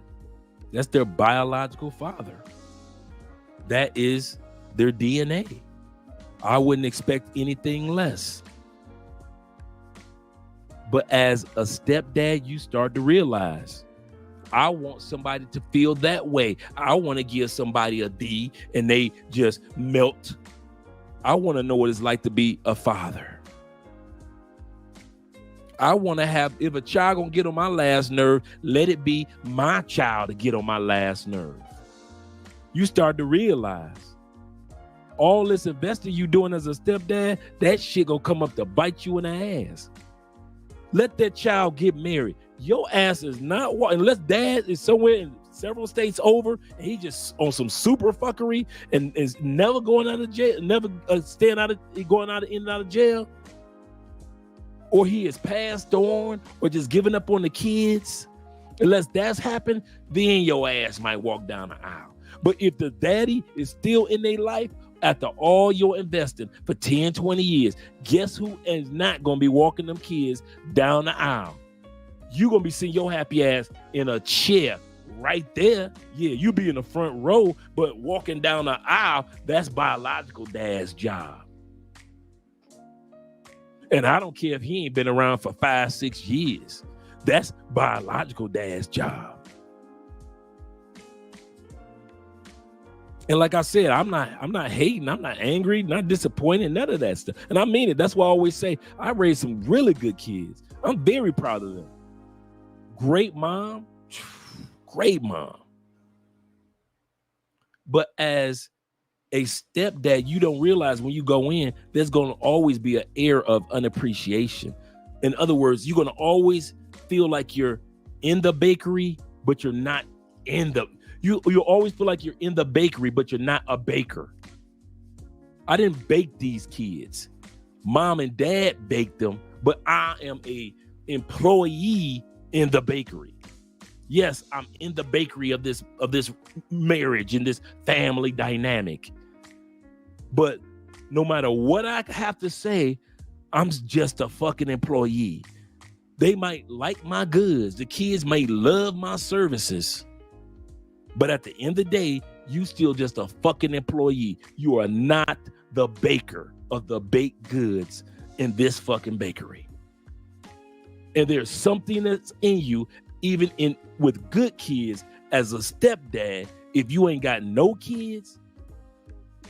And I'm telling you dudes this, even when you come to other countries and you hooking up with all these baby mamas and falling in love with these baby mamas, it's still an air of you gotta, something in you makes you go the extra mile to prove some shit that ain't even there. Because no matter what you say, no matter how you married that woman and her kids, y'all ain't got nothing to join y'all together. She'll always be joined to another motherfucker for the rest of their lives. And you can't do shit about it. And that's why men are divorcing at a 61% rate when it comes to being a stepdad. So all you dudes right now that you ain't no monk mode, but you fucking with baby mamas, you thinking she the one, go for it. You ain't going no damn way anyway. You ain't leaving the United States. You travel.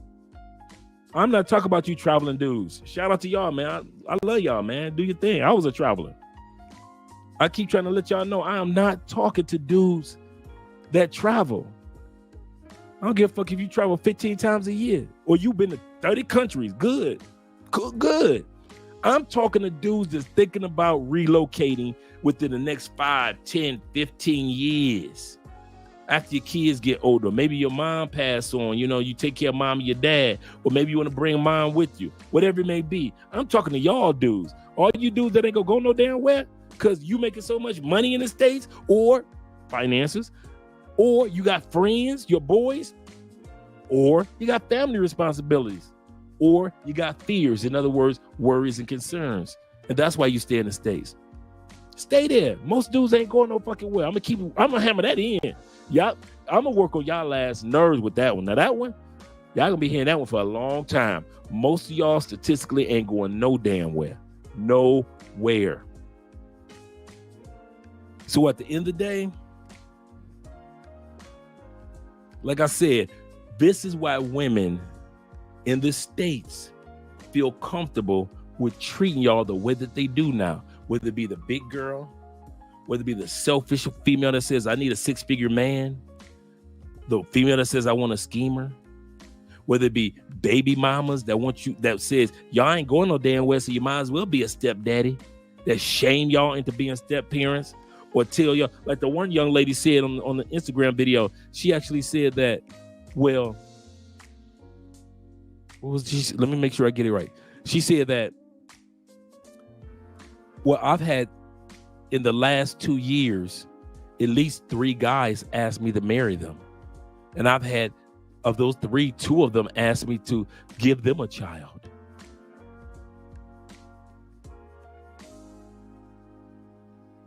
And you know what? I can see that. So many men, especially us brothers, our minds are so fucked up in the States that we would actually look at a 40-year-old fat chick with a child and ask her to give us a child. The dudes in the audience were saying, that's a cap, that's a cap. I say, no. You saying it's a cap because you're an American man and you don't want to believe that your fellow brethren, whether it be black or white or gray, purple or purple, would say some shit like that. But it's a lot of us dudes in the United States that's like this. Oh, well, I'm still here. I'm going to be here. So I might as well get with somebody. So we willing to go ahead and put a ring or ask or shoot up the club with a fat ass 40-year-old chick. And we know a 40-year-old chick can't have a healthy child on a regular basis. And we will still sit up there and ask a 40-year-old woman that's fat as fuck with a child already to either marry us or be our baby mama so I could be stuck with her ass like another man is stuck with our ass for life. That's what dudes in the United States do. That's how low our confidence is when it comes to being men. That's why men I sit back and I watch Colombian men be laughing their ass off at you American men. Be laughing their ass, them dumbass men, them motherfuckers. No wonder African dudes call us soft in a motherfucker. You soft motherfucking American men. No wonder dudes in the Middle East be like, you have no fucking discipline. You do not know how to control a family or your woman or your environment. No wonder motherfuckers in Asia be telling us, y'all have no tradition. This is why you have no direction. Around the world, men be looking at us like y'all the dumbest motherfuckers there is. So, because they know even a fat chick could come to us and say, you gonna marry me anyway, because you ain't going nowhere. And I mean that for the bottom of my heart. Some of y'all be getting with chicks that be replacements for what y'all really want. I might as well go ahead and get with this little shorty right here. You know, she cool. She was with me she was down with me when I was in jail. So I might as well go ahead and keep her. That ain't what you want. You don't want a woman that's down for you while you was in jail and got out. You want a woman that's gonna be on your side to keep your mind clear enough so you don't go back to fucking jail. I don't need the chick that, dude, think. You do not need the chick that was with you, that didn't warn you, that didn't help you and help direct you in the right direction before you went to jail, and she did the bit with you, and she the same chick that's in your life today. She was there for the fuckery. She didn't warn you about the fuckery. She didn't leave you. She could at least have said, you know what? You stay in that bullshit. I'm leaving. She didn't leave. Every goddamn scam you did, she was down for. She wasn't doing it, but she ain't say nothing about the money. She ain't leave you.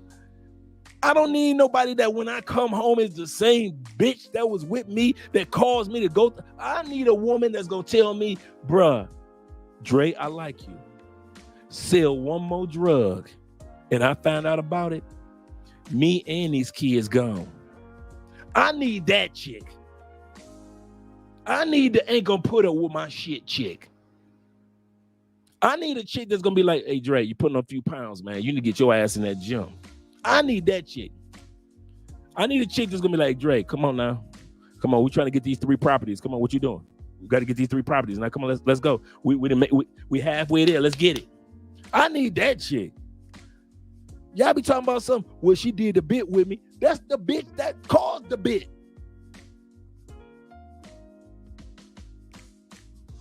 Y'all talking to a brother that did 10 years in the feds, right? Remember? I did 10 years in the feds. One thing I knew before I got out the feds, don't fuck with nobody that reminded me of the people I hung with before the feds. That's why y'all be like, damn, Dre, you did 10 years? Wow, dude, you don't act like it, man. You completely different.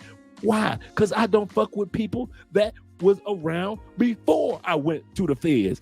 That before the feds behavior. I don't fuck with no dudes like that.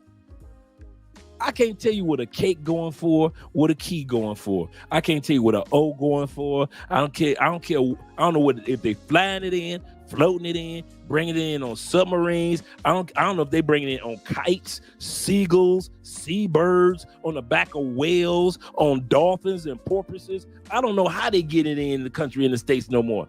I don't know none of that shit. Why? Anybody that had the behavior patterns of how I was prior to my 10 years ain't in my life with any form of behavior patterns after the 10 years. So the chicks that could be in my life 10 years before the bit started, they ain't got a snowball's chance in hell to be around me with the behavior patterns. Not that particular person, but the personality of these type of people. She was down for me when I did my bit. That heifer should have been gone. Unless it was something sporadic like, hey, they done caught me on tax evasion. Okay, she like, I ain't know nothing about that, but I'm gonna hang with you. Okay, cool. It was a situation like somebody attacked her and you had to take the dude out, blah, blah. Okay, cool. She gonna do that bit with you. I got you on that. You know, somebody slapped her on the butt in the club. You got in a fight and the dude bust his head on the edge or something. And, you know, involuntary manslaughter. And she do the bit with you. I got you. But when it comes to street life, and she did the bit with you, and you keep the same street life chick around you, you go and stand the stage, player. You keep your happy ass right where you are. You keep enjoying Sasua and Medellin and Cartagena and all that bullshit. You zoom your happy ass to Thailand. Let Richie Mack hang out with you. You golf your ass off. Don't come to Cali. Keep your ass right where you are. Yep, birds of a feather flock the motherfucking together.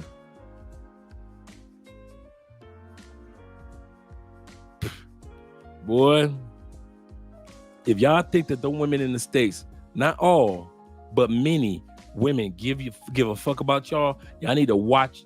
Y'all need to just watch some of the streams and watch some of, you know what I like? The public interviews that they do with upper echelon women. Or women that are older and professional, but have been in divorces. Or women that have never had a child.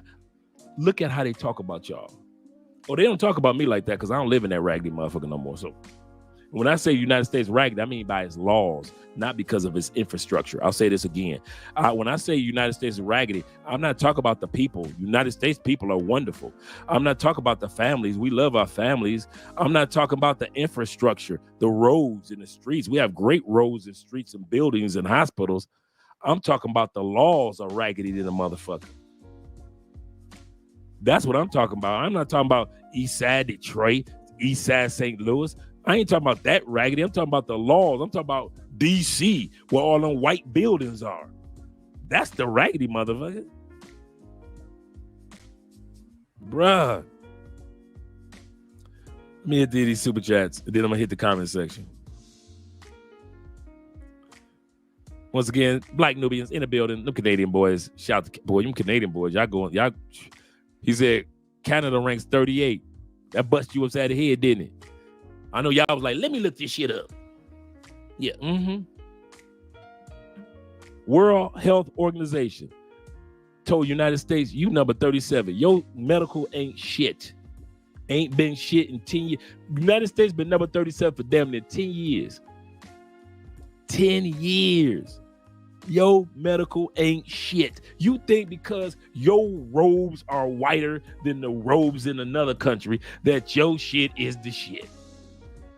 You think you the only country with a motherfucking x-ray machine, huh? What's my damn x-ray? I just got x-rays on my chest and heart x-rays and everything, EKGs and all that shit.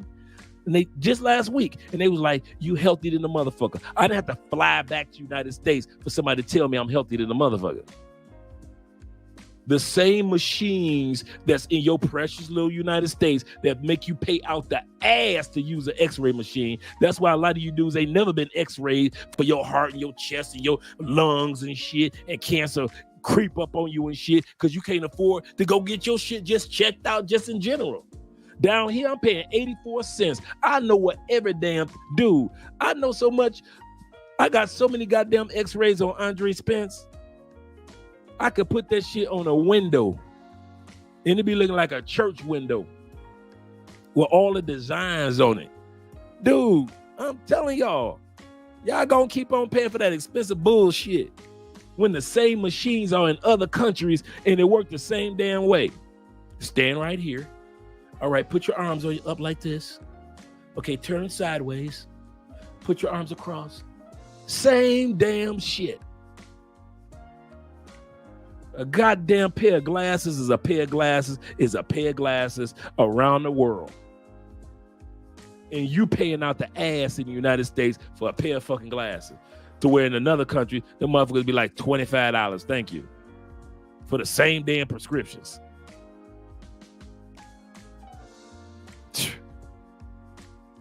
Go ahead. Just keep your happy ass right there. And when your heart busts at 64, you just think about that quality service that you're getting that's ranking number 37 in the world. Okay, let me ask you this. Shout to Bruce in the building. I appreciate you being here, brother. Thanks for the super chat. When the last time you saw, outside of Cleveland Clinic and maybe a couple other hospitals in the United States, like children's hospitals, children cancer foundations, St. Jude, outside of them type of hospitals, you don't be seeing medical tourism in the United States, do you? Where a person can actually say, well, I'm coming to the United States for cancer surgery. They hooked me up with a private nurse, and then they also hooked me up with a Airbnb to where I'm going to stay because I'm doing medical tourism in the United States. Have you ever heard anybody do medical tourism? I've seen somebody say, I come to the United States because I want to see Mickey Mouse and Disney. Yes, I have. I've seen a motherfucker come to see Six Flags and they want to see Universal Studios. Oh, yeah. They want to see a basketball game or a football game. Yeah. But I ain't never seen no crowds of motherfuckers come to the United States for medical services. When the last time you done seen that shit? Okay. How many times y'all done looked online and y'all done seen opportunities for people to come to Colombia or come to South America on medical tourism?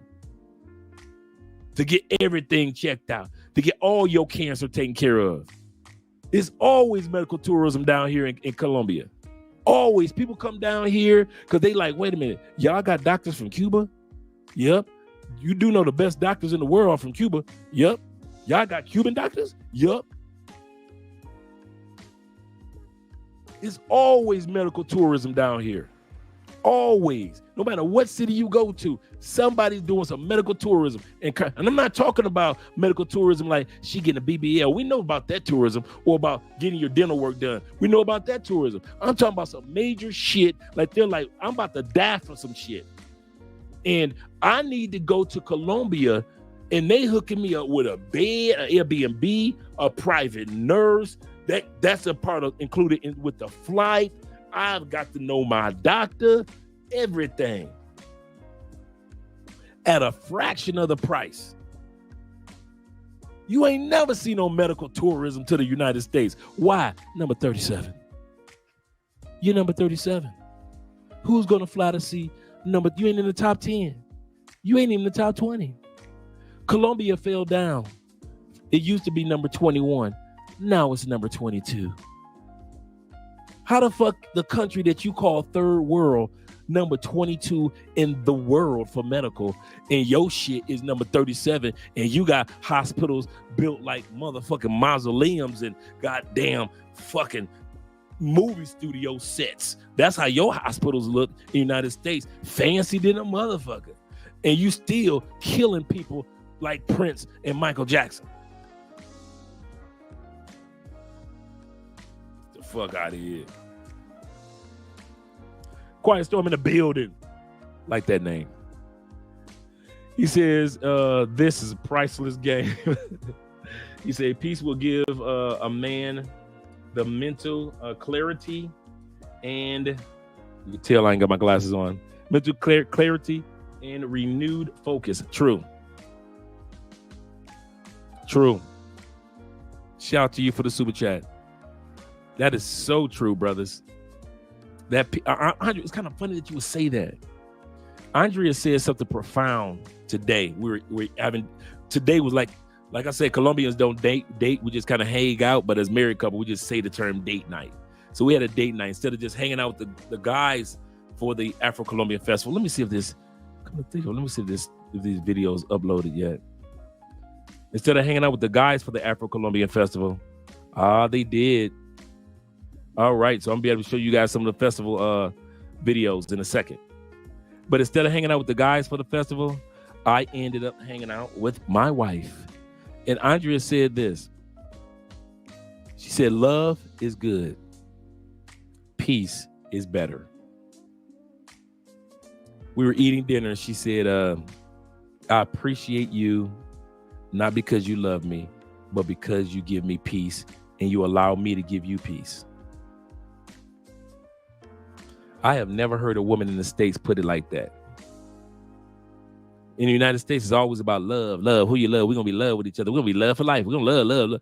Andrea said, no, I don't need love. I need peace. And I need to be able to give a man peace. And my brother, right, Quiet Storm was 100% correct. That peace, boy. I know God is love, and love is important. But he said these three remain. Love, hope, and peace. And he did say the greatest of these three is love. But he did not leave out peace. And I won't lie, man, I've been able to accomplish a lot with Andrea, man, just because she give me peace. Dude, I keep trying to tell y'all, your boy be turning them down. You know the number one reason why I turn females down, why I ain't smashed nobody down here in Colombia behind Andrea back. I'm a faithful dude. Dude, y'all know I was a cheater back in the day. Once a cheater, always a cheater, right? So why haven't I cheated? Dude, the peace that Andrea gives me, a piece of pussy ain't worth it. For me to throw that piece out, get rid of that piece, ruin that piece, fuck up that piece for a piece of pussy. That's why when y'all come to town, I'll be happy for y'all. If you see me get a female number, best believe it's for networking purposes and to do an interview.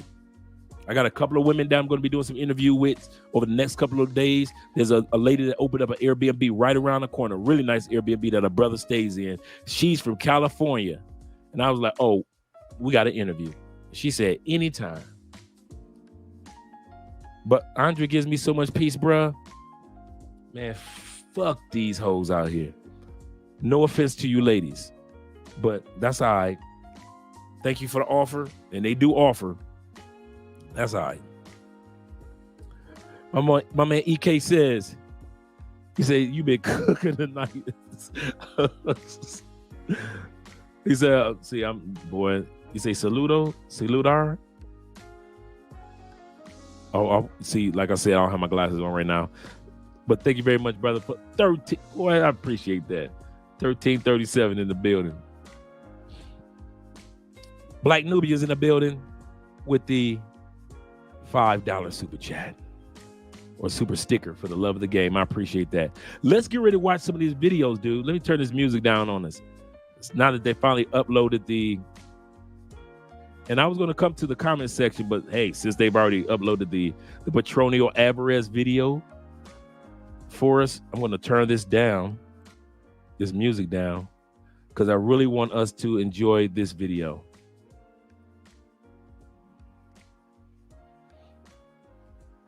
And this is us like the last, let me see if it, okay, they said that video is not ready, but this one is.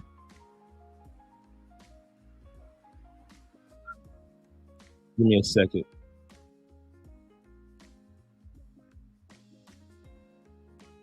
I'm trying to see where this is. See what location this is. Then I'll know.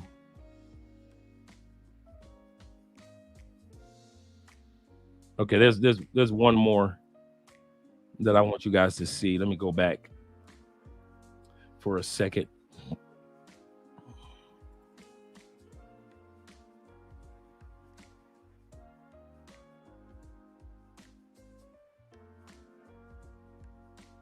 That's not the one.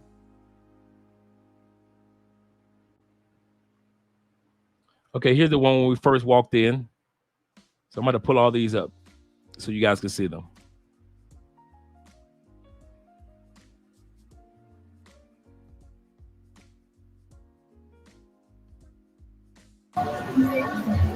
Let's go to eat.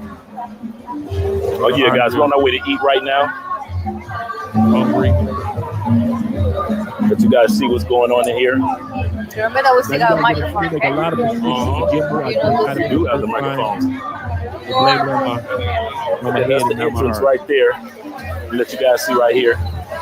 The entrance. Let you guys see. It's a little windy today, which is good. Let you guys see this whole festival, this whole celebration that's going on. So when you first come in, you get a chance to see right here the sign for the Petronio Alvarez Festival. So many people come here to take photos in front of it just to celebrate this moment, let you know what's all going on at this festival throughout the park, so you get a chance to enjoy that.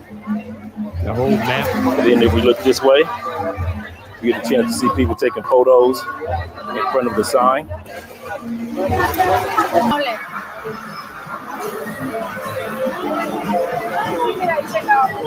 You can feel Andrea nothing. Of course, we got the Miss Sexy Andrea right in front of us, looking gorgeous as ever.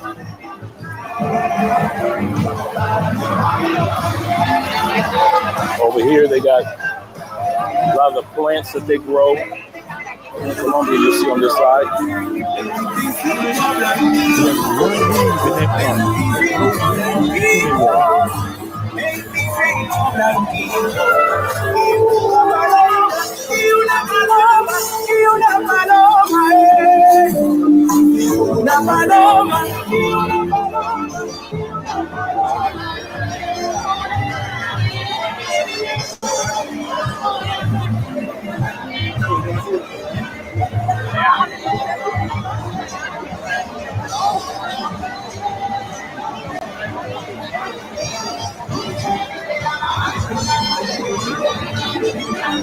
That you guys see over here up top. Yeah, there we go. A lot of stuff going on in that area. So the area, the music area.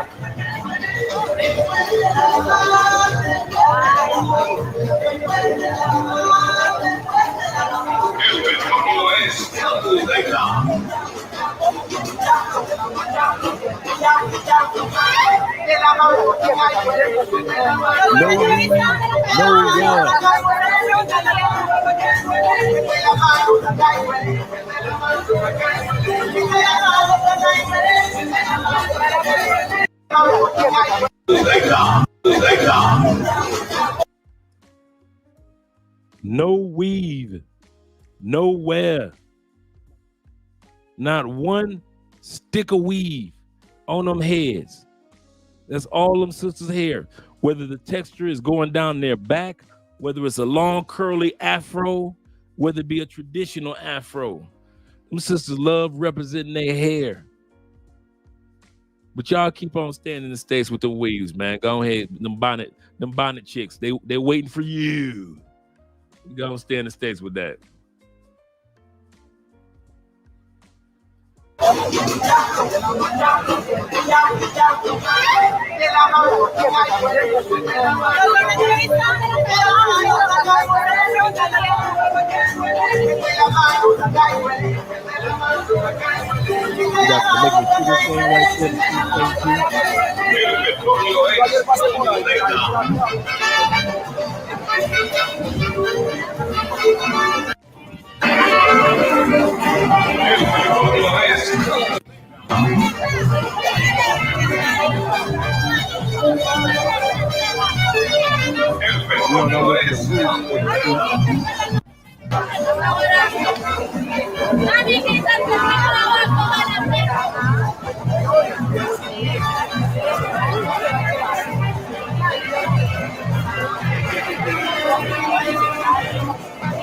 I can smell the food. We can enter Sit over here for a second. What? Here we go.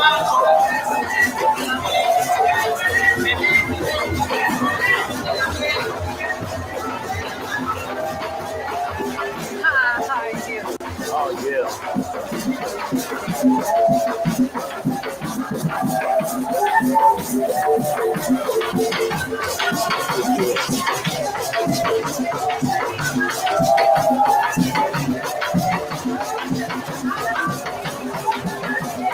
That's in the food court on our way to eat.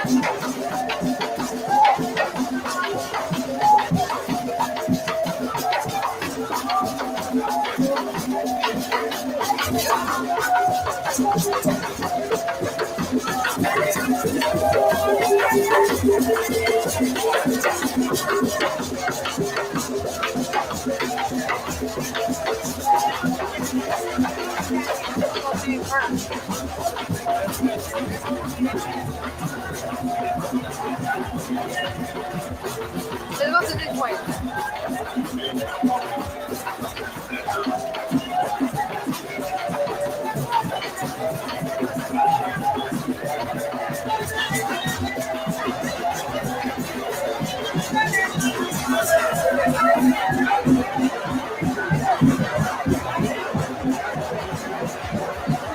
Now, mind you, this is about 3 o'clock in the afternoon. I'm turning this down for a second. This was about 3 o'clock in the afternoon when we got there. So you see how many people were there. This was today, Friday. Everybody hadn't even gotten off work yet. This is before the major concerts started. All of this was way before anybody even got there. So yeah, very beautiful women. Very, very beautiful women. Yeah, no weaves. Shout out to the natural hair. Yes, we get more sisters in the States. So when they sit back and say we don't like natural hair on our women, but when y'all brothers try to get the ladies to wear their natural hair and they don't listen, there's a lot of countries where women are still using their natural hair. So let's go back to the food court. This is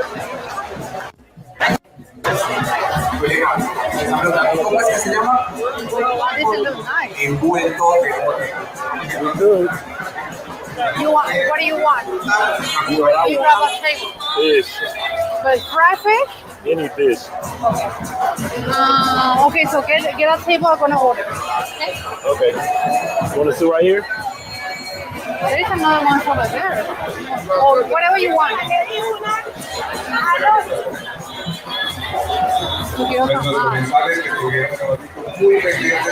Buenas, mami, ¿quiere tamal?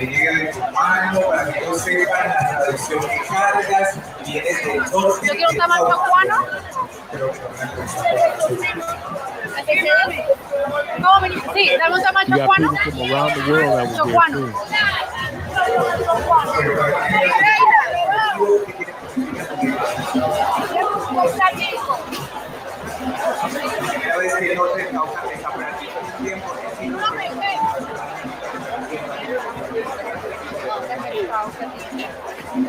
Este pescado que tiene, parte de pescado frito.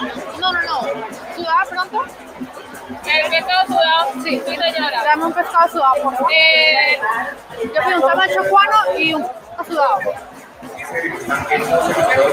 All right, guys. It's your boy Andre. We're crossing borders. Bring the shot for you guys.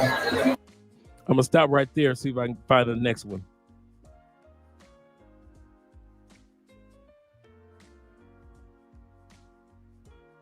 I'm really the one that I really want to show is not even showing up. This was during the fashion show.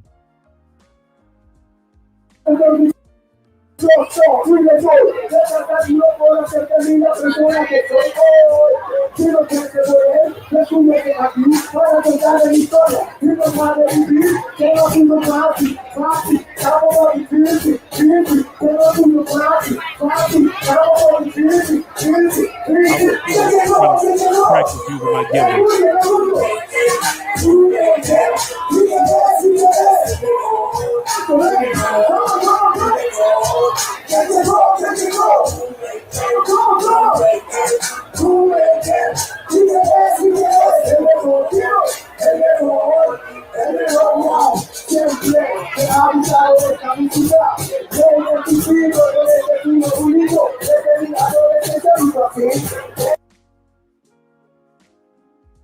Let me fast forward a little bit.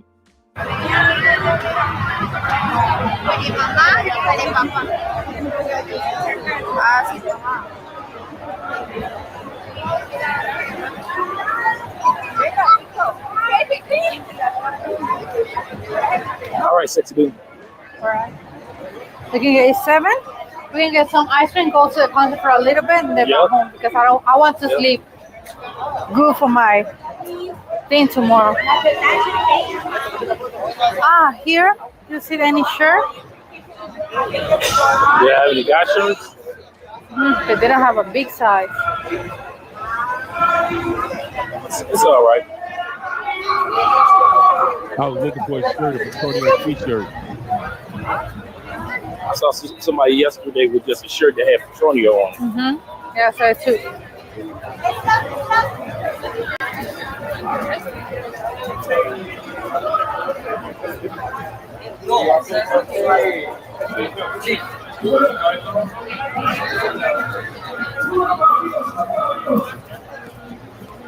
We were walking on our way towards the concert. It's about, at this time period, it's about 6 o'clock.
Ay, qué bueno, qué rico es esto.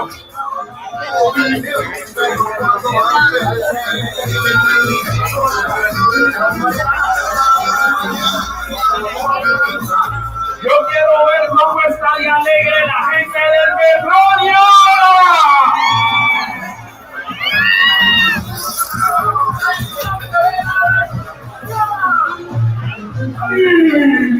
¡Arriba!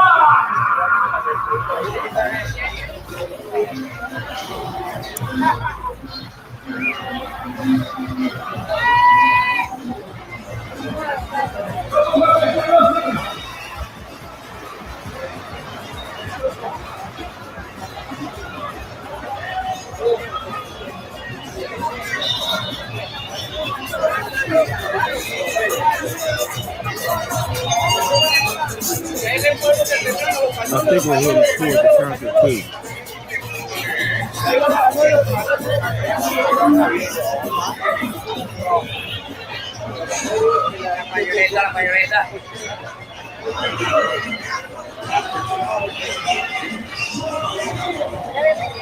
Gracias. Gracias.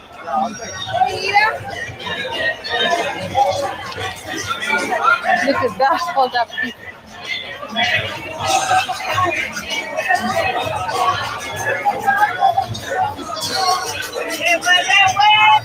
Yeah, no fighting, no chaos. Yep.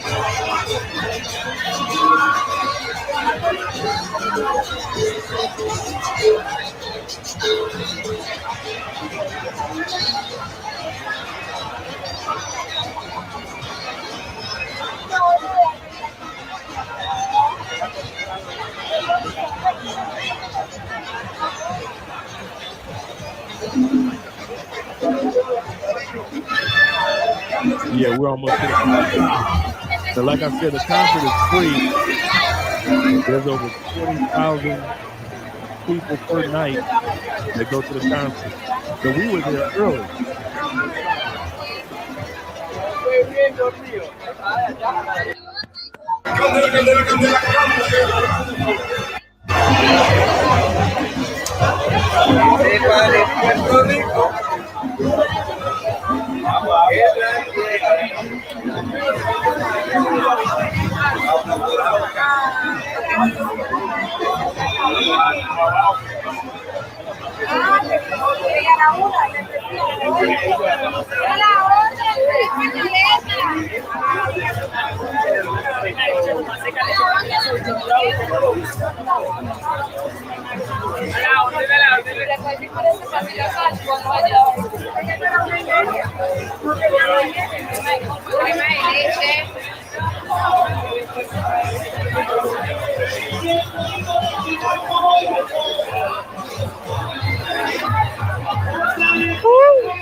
This dude got the ice cream.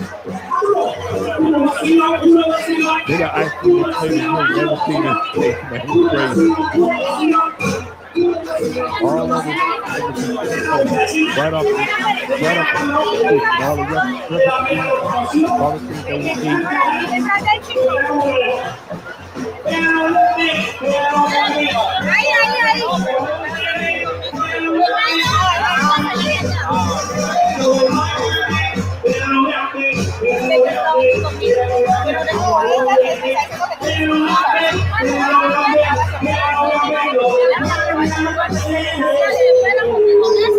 Hola, mami, ¿de qué sabor es este rojo? Rojo. Okay. ¿Y este? Coco arándano. Dame una de estas y dame una de la chica para pagar. Ah, bueno, listo. Siempre que los hombres no, tienen que las mujeres. Vea, hay una canción de los países que es de otra país, que dice, I forgot Andre was still mic'd up. Luego dice, una vieja le dio un bono, señor, y dijo que lo pegara y me lo dio. Después que se lo pedía, me dijo que lo tapiara, después que se lo tapié, que la vida le sacara, después que se la saqué, que la debo cocinara, después que lo So we gotta find one more for us. Like I said, the one I wanted to show you guys, it's not even pulled up yet. It didn't even completely download yet.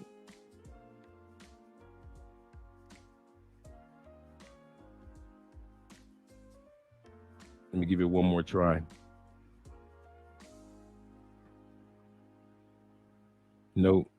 Okay, this is us exiting the event.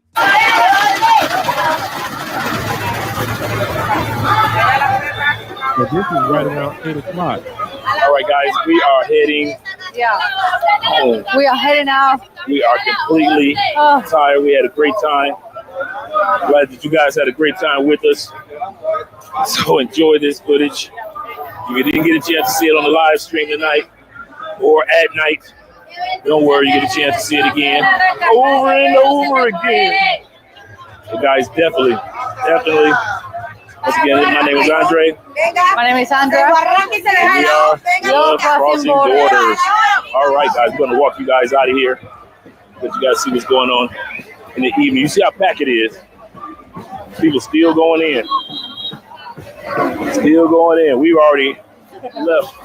And the concert isn't even full. And this is on Friday, right now. This Friday night, right now, guys.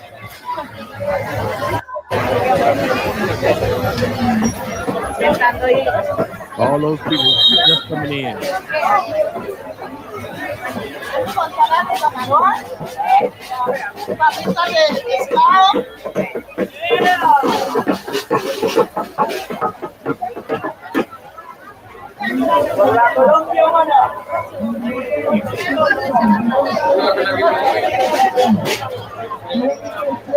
Gracias.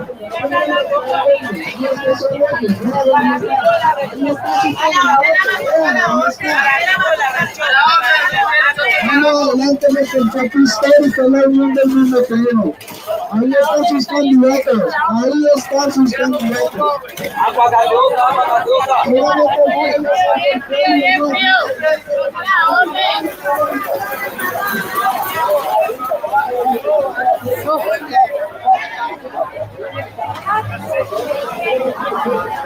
Look at that. Oh, look at that. No, That's a long line. Look at that. That's crazy. All these people are looking to come in right now, go to the concert. You see all the way back there, guys. All the way to the back. They'll show you. When we say it's going to be a lot of people here. A lot of people. Look at all those people coming all in. That.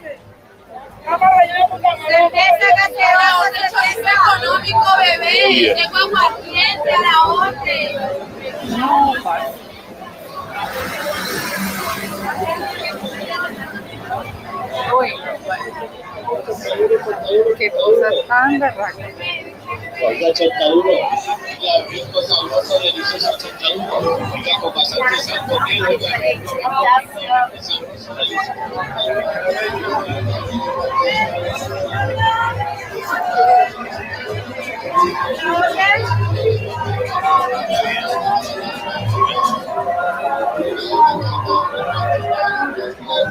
Like this is the outside of the event.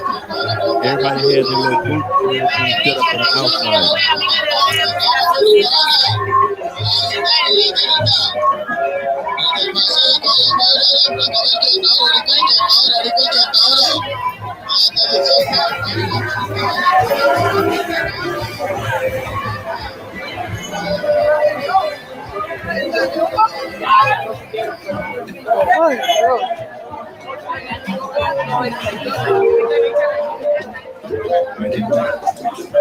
No, you know what? It was a little humid, but it wasn't hot at all. Let me put this on pause for a second. That was a good question. Was it hot? On the south side of Cali, where it is, it's closer.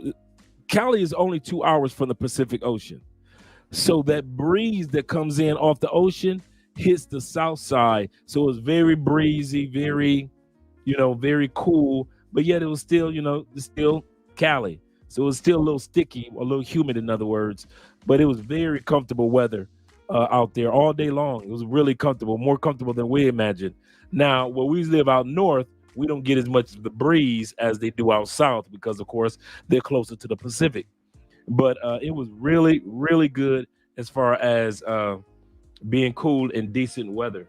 Let me see another video. Like I said, I had a video that I already had put to the side that I really wanted to show you guys, but let me show you at least the meal that I ate. All right, fellas, we're still here at the Petronio Alvarez Festival, about to eat good. I got the nice piece of fish. That's a big piece, whether you realize it or not. I don't know if there's clams, mussels, whatever it may be on it. All type of seafood on top of a fish. I'm telling you, fellas, your boy about to eat good.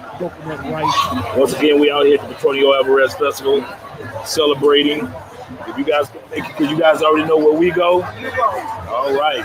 Once again, my name is Andre. My name is Andrea. And we are No Crossing Borders. All right. I'm about to chow down. Let you guys know how good this is. Yeah, that was really good. That was really, really good. And once again, this is if I'm not mistaken, this is the 53rd annual event. The Afro Colombian event happens every year. Like tomorrow is really going to be packed. Tomorrow is just the day of our guys. Tomorrow, I'll be getting up early, dropping Andrea off because she has a spiritual retreat with the church and the ladies. And then, so the rest of the day, hanging out with the fellas. I got the truck. We out all day long. We out. We coming up missing the next day. That type of thing. So we're gonna have a good time. But it's really, really packed, man. Really amazing. And like I said, a video I really wanted to show y'all with the ladies. All the videos finally showed up. But the ones that I really wanted to show y'all, I gotta save it for Sunday. But definitely, guys, you definitely want to make it down here if you can next year. You will really enjoy it. Like I said, it's one of the largest Afro-Colombian. It's actually one of the largest events for African descendants in South America. So they have the celebration in Brazil, but they also have the one here in Cali, Colombia. So, guys, I'm telling you, if you get a chance to make it down, do make it down. And if you have any questions, you guys got my email. Make sure you hit me up. I can answer any questions that you have. If you want to schedule a consultation regarding it, you can too. You can definitely do that. But let me also give you guys the link to that article that I was reading about stepfathers. Because it's one thing for me to talk about it. It's another thing for me to share the information.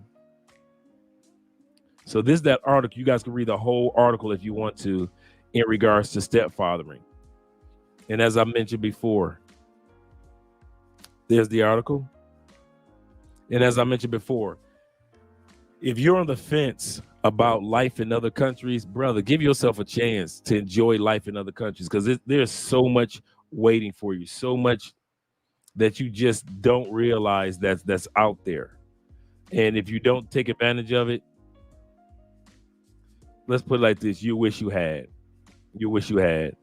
Let me see if I can find some of the videos of when we all went hanging out at some of the clubs. I think I just recently deleted some. Yeah, I think I did. Yep, I did. Because I sent them over to my Dropbox account. But at the end of the day, definitely want to take advantage of enjoying yourself here in Colombia. Well, I'm about to wrap this one up, guys. I'm going to see you guys Sunday. For all you guys that are here, I'll be seeing you mañana. He say, Dre, do not get off topic, but the food in Bogota was good. Yeah, you know what? Bogota got some great restaurants. I mean, think about it. Bogota is one of the top 20 cities in as far as population and size in the world. So they got some great chefs in Bogota. Medellin food, yeah. Cartagena's more like 50-50. Cali, you got the brothers and sisters cooking, so you already know you're going to eat good in Cali. But Bogota's got some really, really good restaurants, some top-notch chefs. And so, yeah, I am not in a disagreement with that. That's definitely true. Definitely true. So if any of you guys make it down to Bogota, you got some choices of some small restaurants that are very romantic or like artsy, creative, that have great food, or some major, really expensive restaurants that have themes. Yeah, Bogota's got some really good spots. You're absolutely correct. Every restaurant that we went to in Bogota, it was great. It was great. Let me see if I can find a Bogota. See if I have anything like that's in my phone with Bogota. We've been to some really nice spots in Bogota. Nope, I don't have anything. Wait a minute. I do have some Bogota. Footage.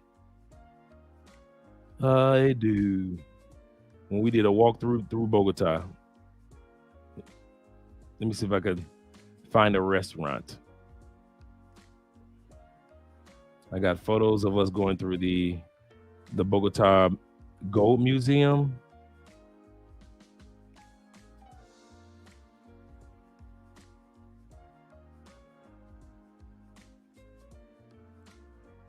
Yeah, let me pull this restaurant up. I think there's only like 59 seconds of this one. I don't have too much time on each one of these in this restaurant. It was a really nice restaurant though. But we did a walkthrough through the city of Bogota. I thought I deleted this video. Bogota, like I said, Bogota is the only city that I was like, I'm deleting this footage. Got to get you guys some walking footage, hanging out with your girl Andrea. Yeah. We got the Adidas factory right here next to the Dunkin' Donuts. Actually, let you guys see what a little bit of for a second this area is like down in Barranquilla. I said Barranquilla, but I meant Bogota. Hold on for a second. I'm going to pull it up.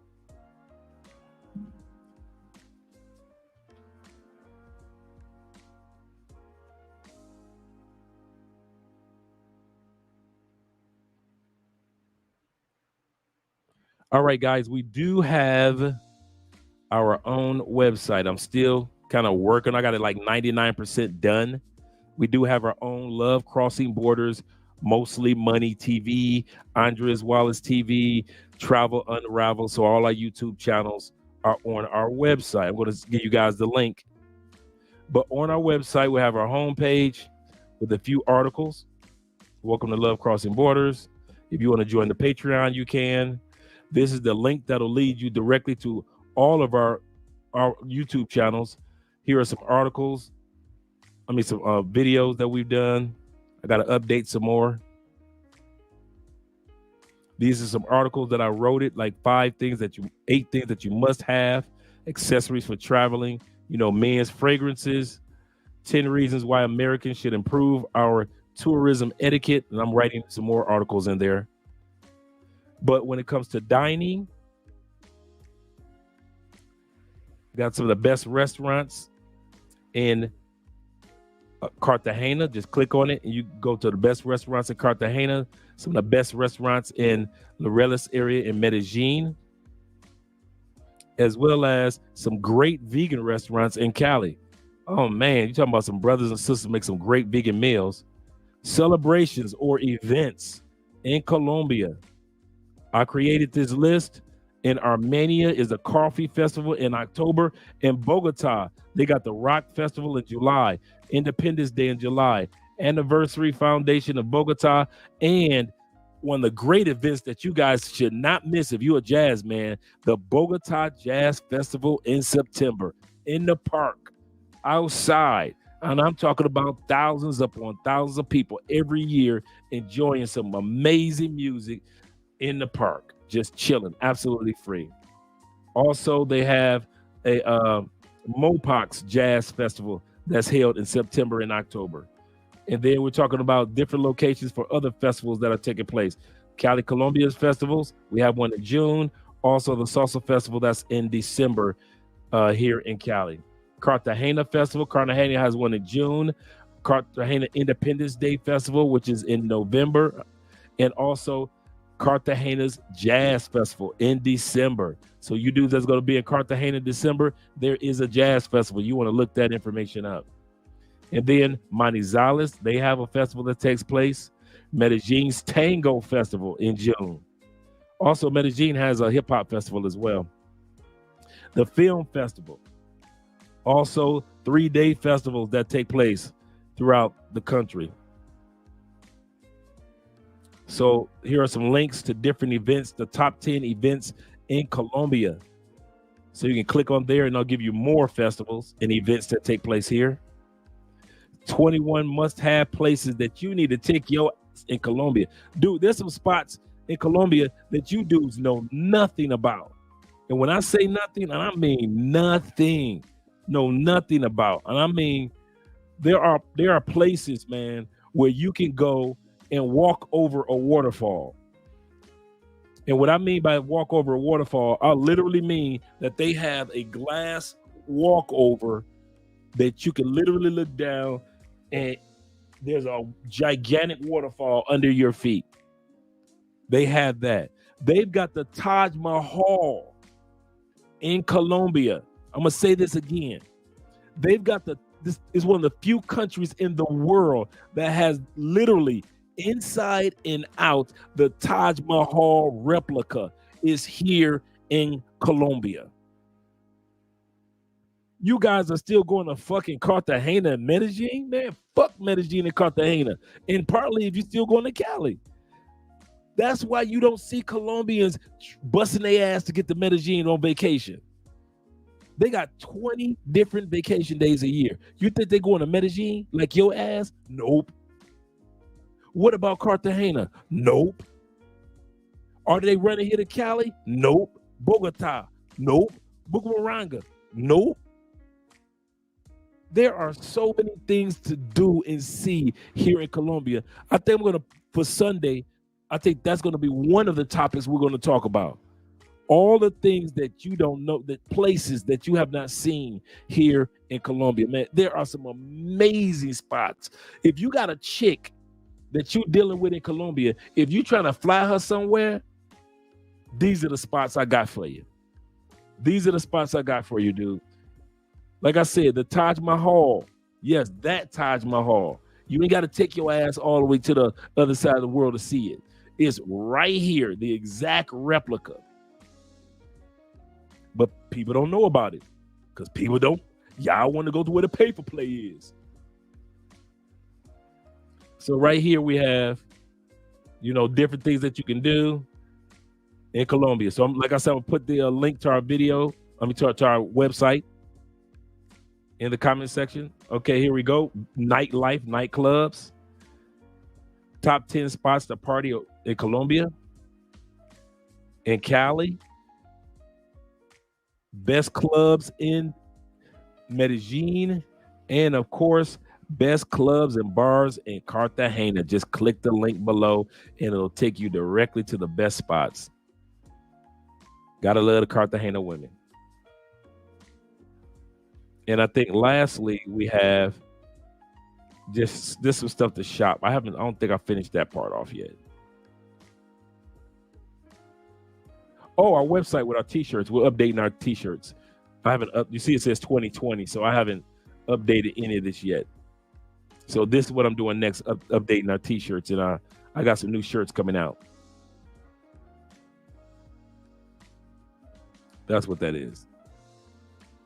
So I'm going to put the link. I'm going to go back to celebrations or events.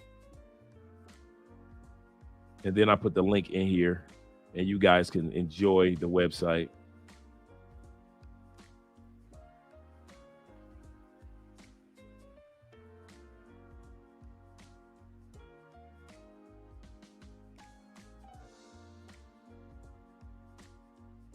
All right. Yeah. Boy, I swear, to some of the most beautiful women, man, the chocolate women here in Cali, man, it's crazy how beautiful. Dude, that's the video I was hoping that popped up. That was the one I hope that I kept on saying, man, I hope this video show up, and it never did. Because that's the one with the chocolate sisters dancing. And it never showed up, man. Gotta love it. Gotta love it. Let's see if it's here. Oh, here we go. Here we go.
Qué bonito levantarse todos los días.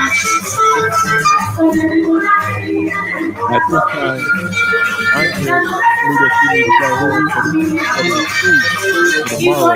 I'm here to see the right around now it's like almost 9 o'clock. I'm glad that you have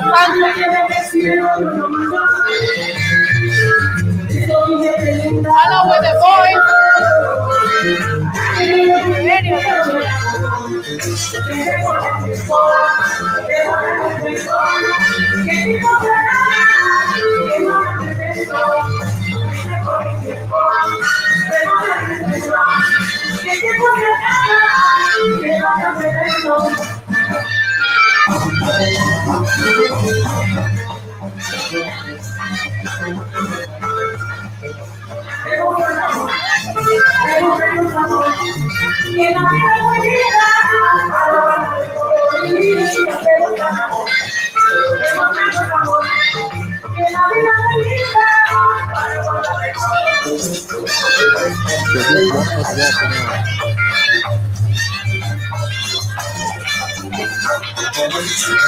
Y a toda mi gente linda de mi Pacífico, amable de el sabor de mi canción, que no perdamos el tiempo como pasando, porque ese día que se nuestra labor, solo brinda cariño a nuestra familia, que tiene tanto abrigo de corazón, que tú quisieras estar siempre con nosotros.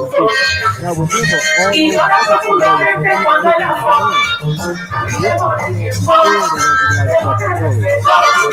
que te pase a que no te aprovecho, brinde por el tiempo, que no te aprovecho, que te pase a que no te aprovecho, no te voy a dar, te voy a sabor, que la vida es mi vida,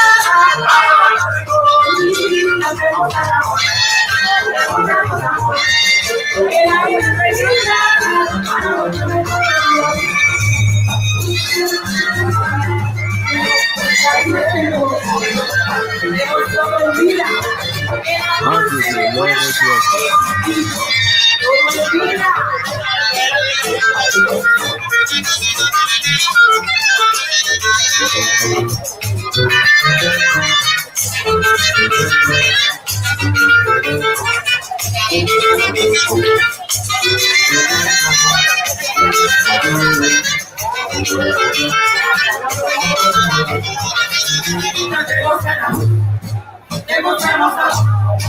Que la vida no es nada para falta de todo.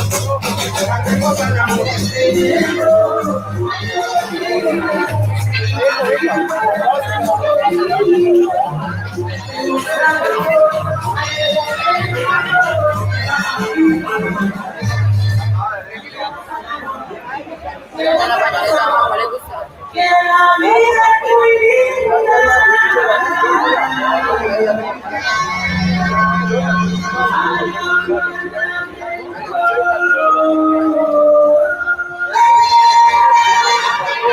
So now we're trying to get out of the concert area.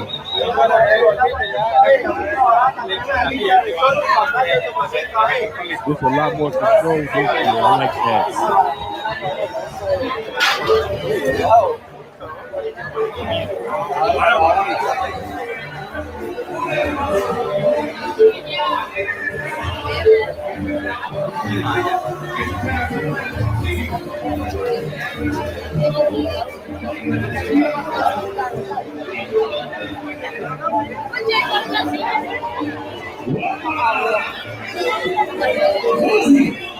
Yeah.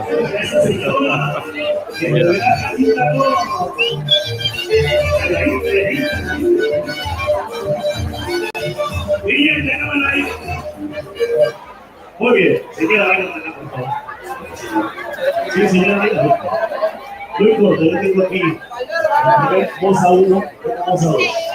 Voz a 2. Estamos voz a 3.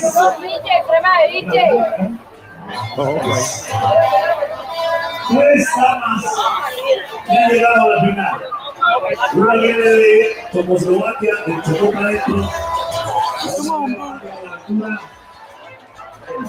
Guarijo, Tumaco. Buenaventura.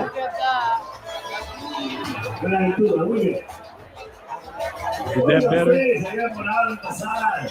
La reina, un aplauso para la reina, por favor. Reina. ¿Cómo están?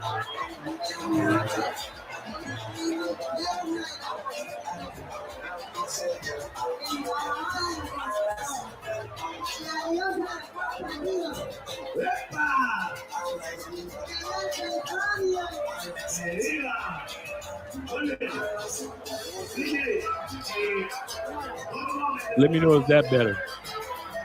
You see there's more people coming in now.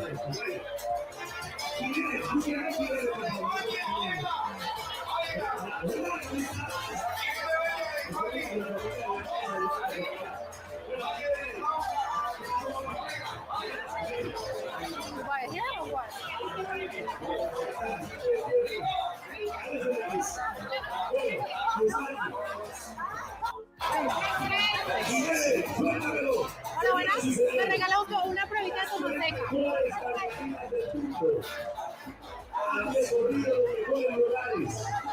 Se presentaron la semana pasada en la Pablo Pérez y en Villanueva, y esta semana se dieron de Un poquitico nada más.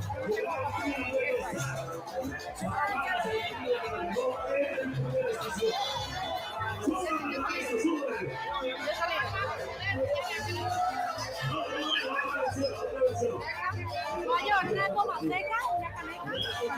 Viste, no, que ya tengo.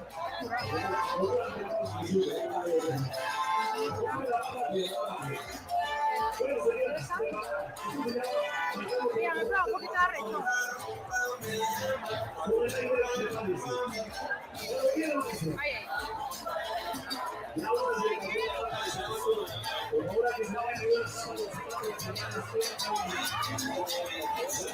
Dame este llama rechón.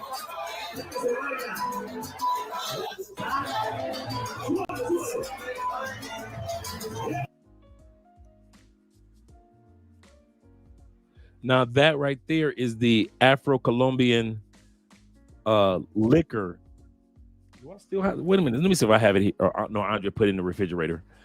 The Afro Colombian liquor that we've been telling you guys about that you can't get anywhere in the world. You can't get it anywhere. You can't get it in Medellin. You can't get it in Cartagena. It is Afro Colombian liquor that is literally made for intimacy. That's all it is. They got one called the Bed Breaker. They got one called the 8 Baby Mamas. I mean, all this liquor was basically back in the day moonshine that they made, and they start putting different flavors and seasonings into it. Dude, it's extremely good. And so they finally got the license to be able, yeah, seriously, that's the name of them, the Bed Breaker. And they finally got the license to be able to sell it or mass market it over the last, 10 years. And so now they're selling it at the festival, and they make it.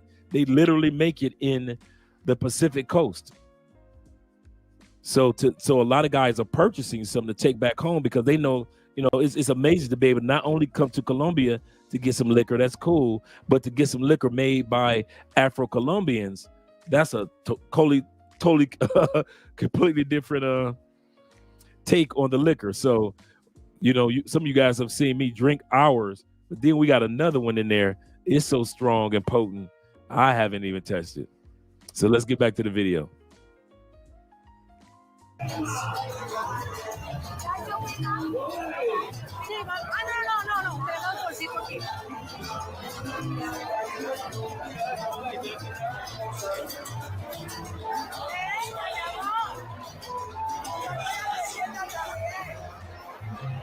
¿Cuánto es?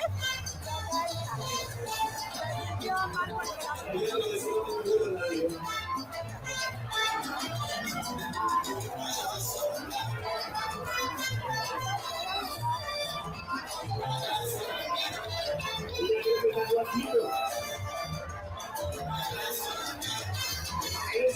out. Okay, let's go.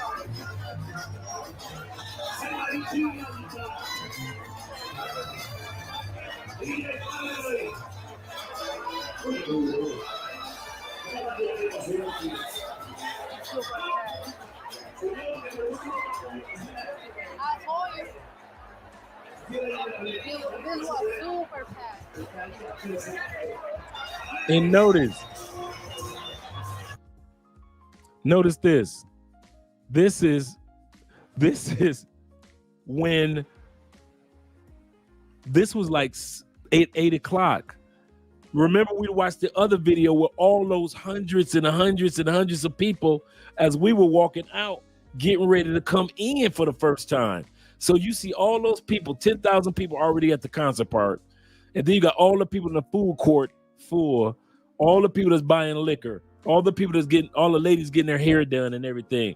While there's still hundreds and hundreds of people still looking to come in. It doesn't end until 12:30. And then right now, all the clubs are packed. All the clubs are popping. All of them, dude. Like when we went out on Wednesday night, I was telling the fellas, I said, I ain't never seen this club this packed like this on a Wednesday. Never. But yeah, it was great. Let me get back to it.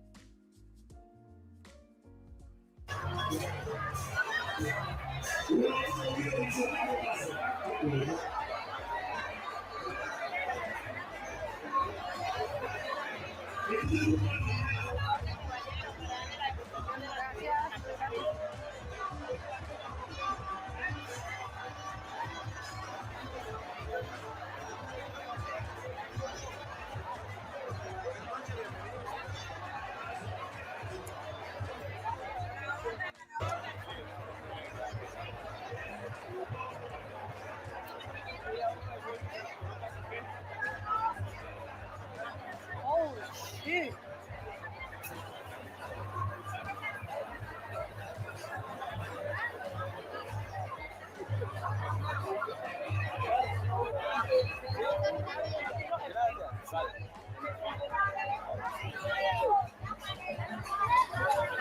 We try to make our way out.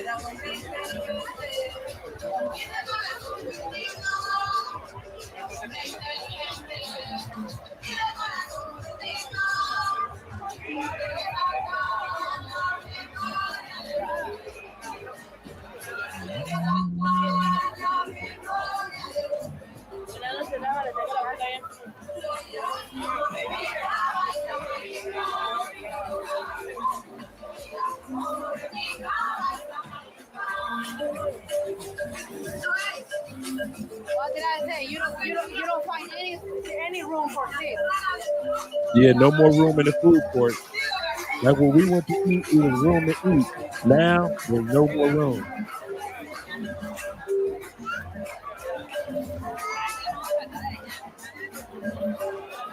What did I say? You see? People start to sitting down around.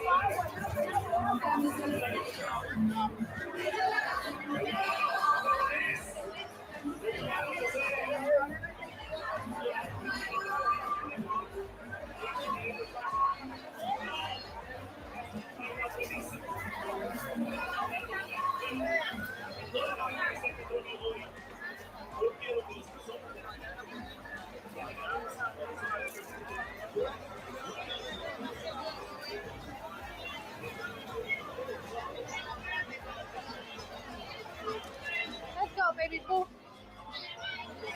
Yeah, let's go. You have fun? I have fun. This is good.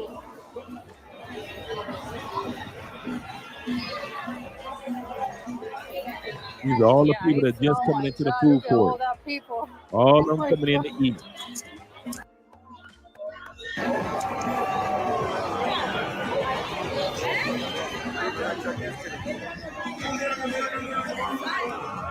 Boy, they thick.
I'll answer this one after the live stream. Give me a second after we get done with this video part.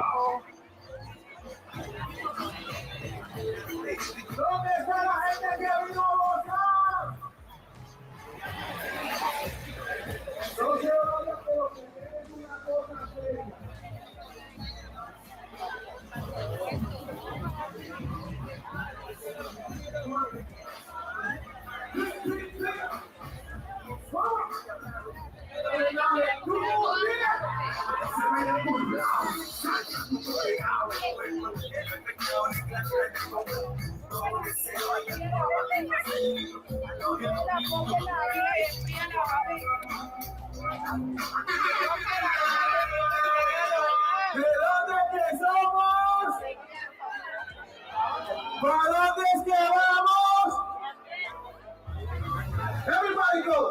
Yo digo Cali, usted dice el Afro. Cali. Vamos a ver que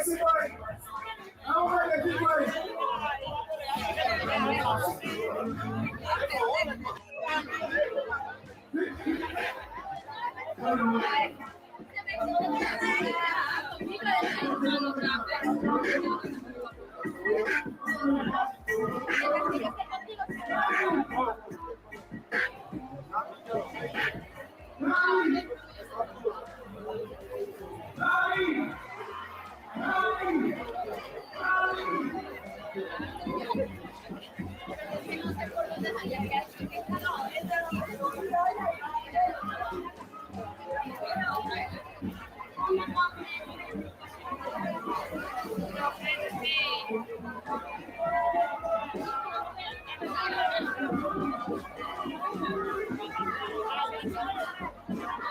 here.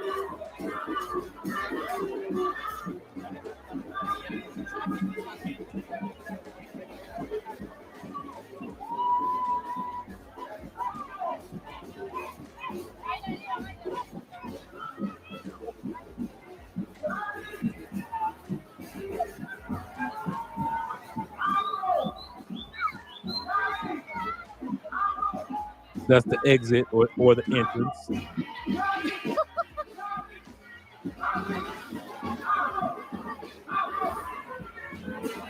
Oh my God. Ah.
I don't know why I did that. I'm gonna end up flipping it back.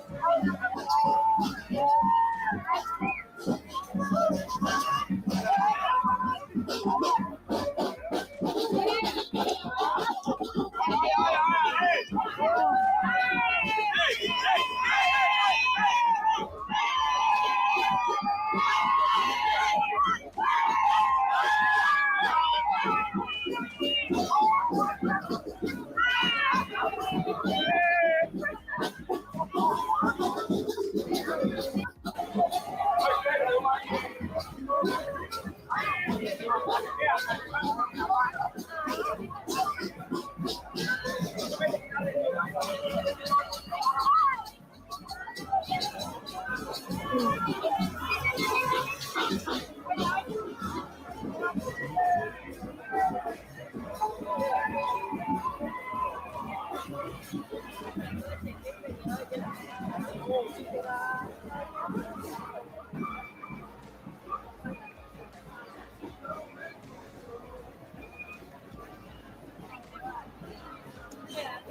be in. We got good footage. All right. That's the video I was hoping to show you guys anyway. And your girl was trying to holler hard too, man. The little chocolate one, she was trying to holler at your boy hard. I was like, yeah, I gotta go. That's when I backed off and she put her hand on the hip like, you just gonna leave? You ain't gonna ask me for my number, none. You just gonna leave like that?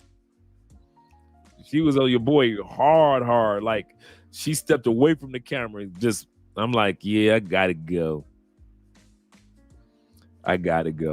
She's pretty. She was cute. Nice, as you guys can see, nice body, but I'm good. Yeah. Oh, very down to earth. Very, very down to earth, man. Very down to earth.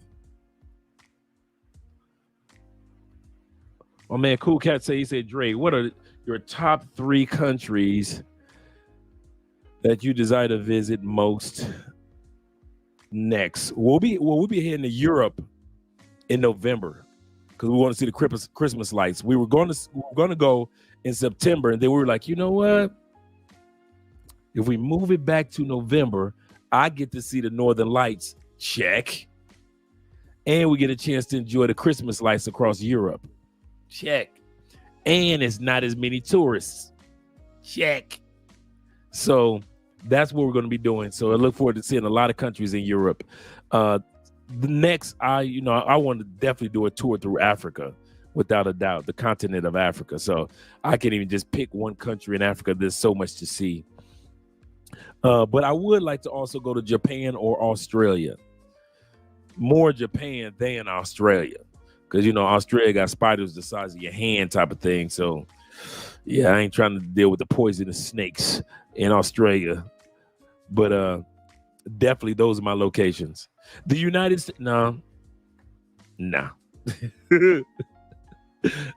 But no, we'll be going to the States next year. Andrea is looking forward to, she'll be having her visa approved next year.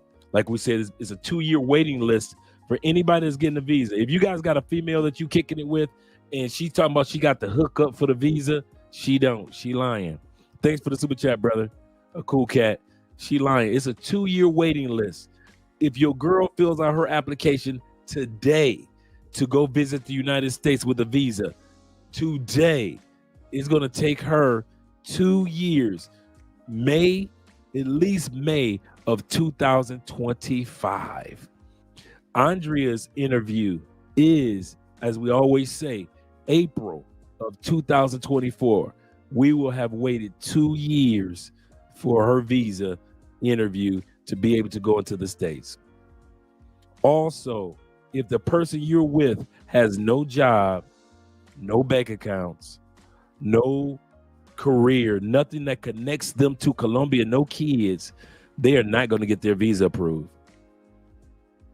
2 countries have to approve your visa, no matter what country you live in. The United States and her home country, no matter what country, Brazil, Africa, no matter what it is. UK. United States can approve her visa and say, yes, come on in, we got you. But Colombia can say, you got to prove to us that you're going to come back. The United States wants proof that you're going to get the hell out. They say, okay, you look like you're going to get the hell out. Colombia wants proof that that person is going to come back. And if like I said, and if they have no bank account, no job, no kids, no property, car, something, they ain't in school, nothing connects them to stay in Colombia, that visa is not going to be approved. So that's why that's another reason why I keep telling y'all dudes, don't deal with bottom feeders, because it's going to come back to bite you. I know they're beautiful. Yes. I know they're sexy. Yes. I know the sex is good. Cool. But if you want to take her somewhere, even though Colombians can go to over 100 plus countries, if you want to take her to the States, bruh, Good luck with that.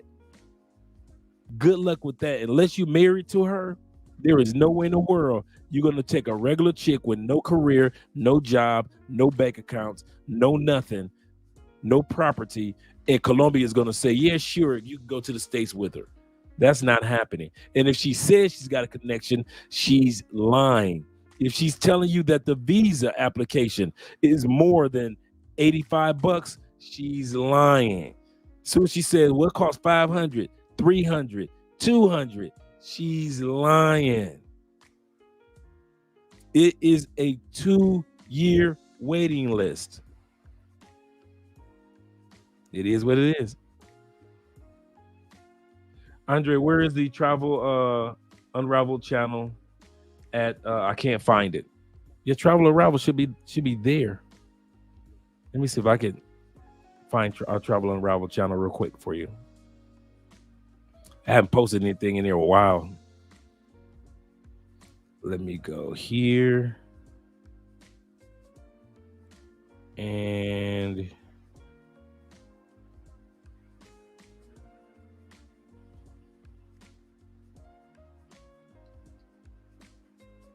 Travel Unraveled.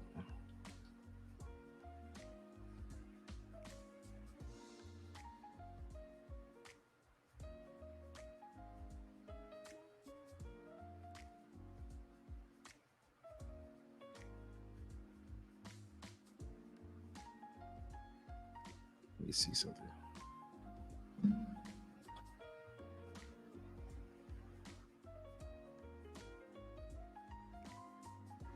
Wow, I can't even find my own channel. And a lot of times, if you haven't posted anything in a while, it won't even be in the algorithm. That's a shame. Let me go directly to it. That means I need to get to work on Travel Unraveled.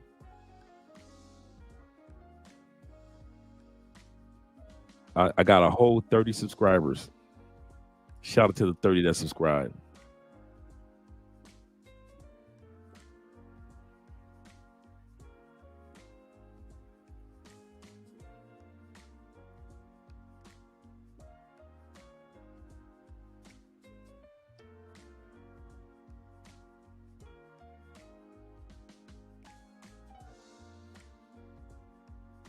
Let's see. Yep, I got the channel there. So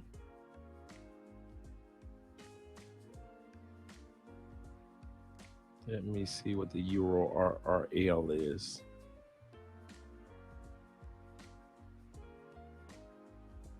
For the channel. Content settings.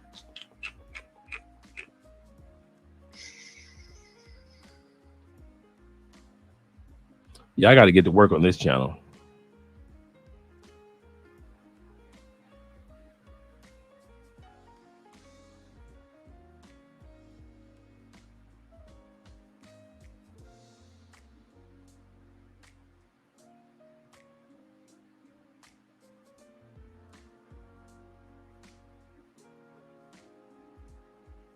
Give me a second. I'm pulling it all up.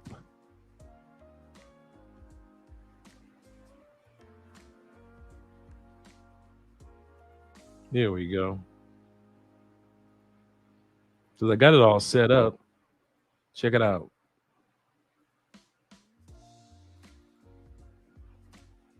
So I got it all set up. I just haven't done anything with it like I should have. Only got a few videos on it, 30 subscribers. I just launched it a few months back. But I'm gonna put the link of it in the description. I'm about to get started on it. Start dropping weekly videos on there. There we go.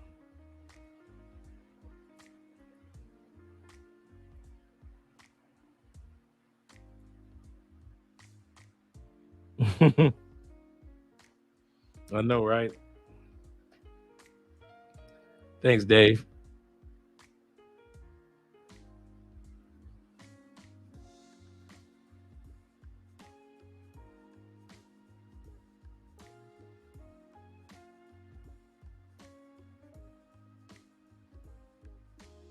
Oh, this is a funny one.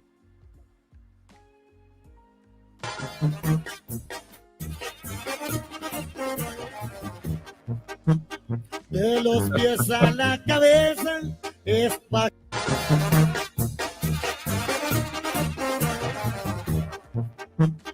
de los pies a la cabeza es pa'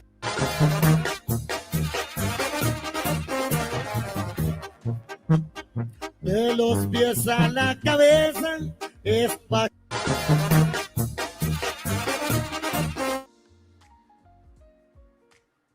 All right.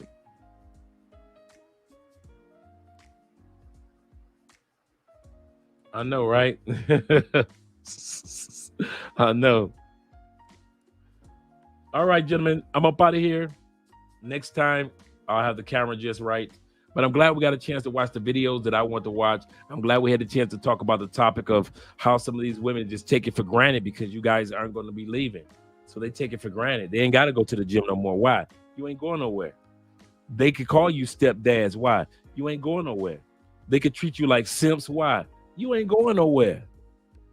They could disrespect you. They could take 50% of your money. Why? Because the laws say you ain't gonna do nothing about it. You ain't gonna vote out the people who put in the laws, and you ain't going nowhere.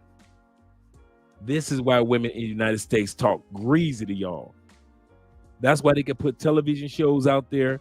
Ain't no television shows out there that talk reckless to women the way, and I'm talking about any woman of any race. There are no television shows out there that talk as reckless to women as there are television shows and movies out there that talk reckless to men in the United States. You can't name a television show that just talks reckless to women. But every show in the United States, every time you turn around, there's a show in the United States talking reckless to men and laughing about it. It's up to you guys. Once again, my name is Andre. This is Andre and Andre's Love Crossing Borders. We appreciate all that you guys do to support the channel, the brand. We got nothing but love for y'all. Like I said, next year, I hope to see a lot more of us down here. They actually, like I said, they have a Petronio Alvarez Festival WhatsApp group now. So for you guys that are thinking about you're interested in that, email me and I'll see about making sure that you get put off into the group. Feliz Navidad. Did I just say Merry Christmas? He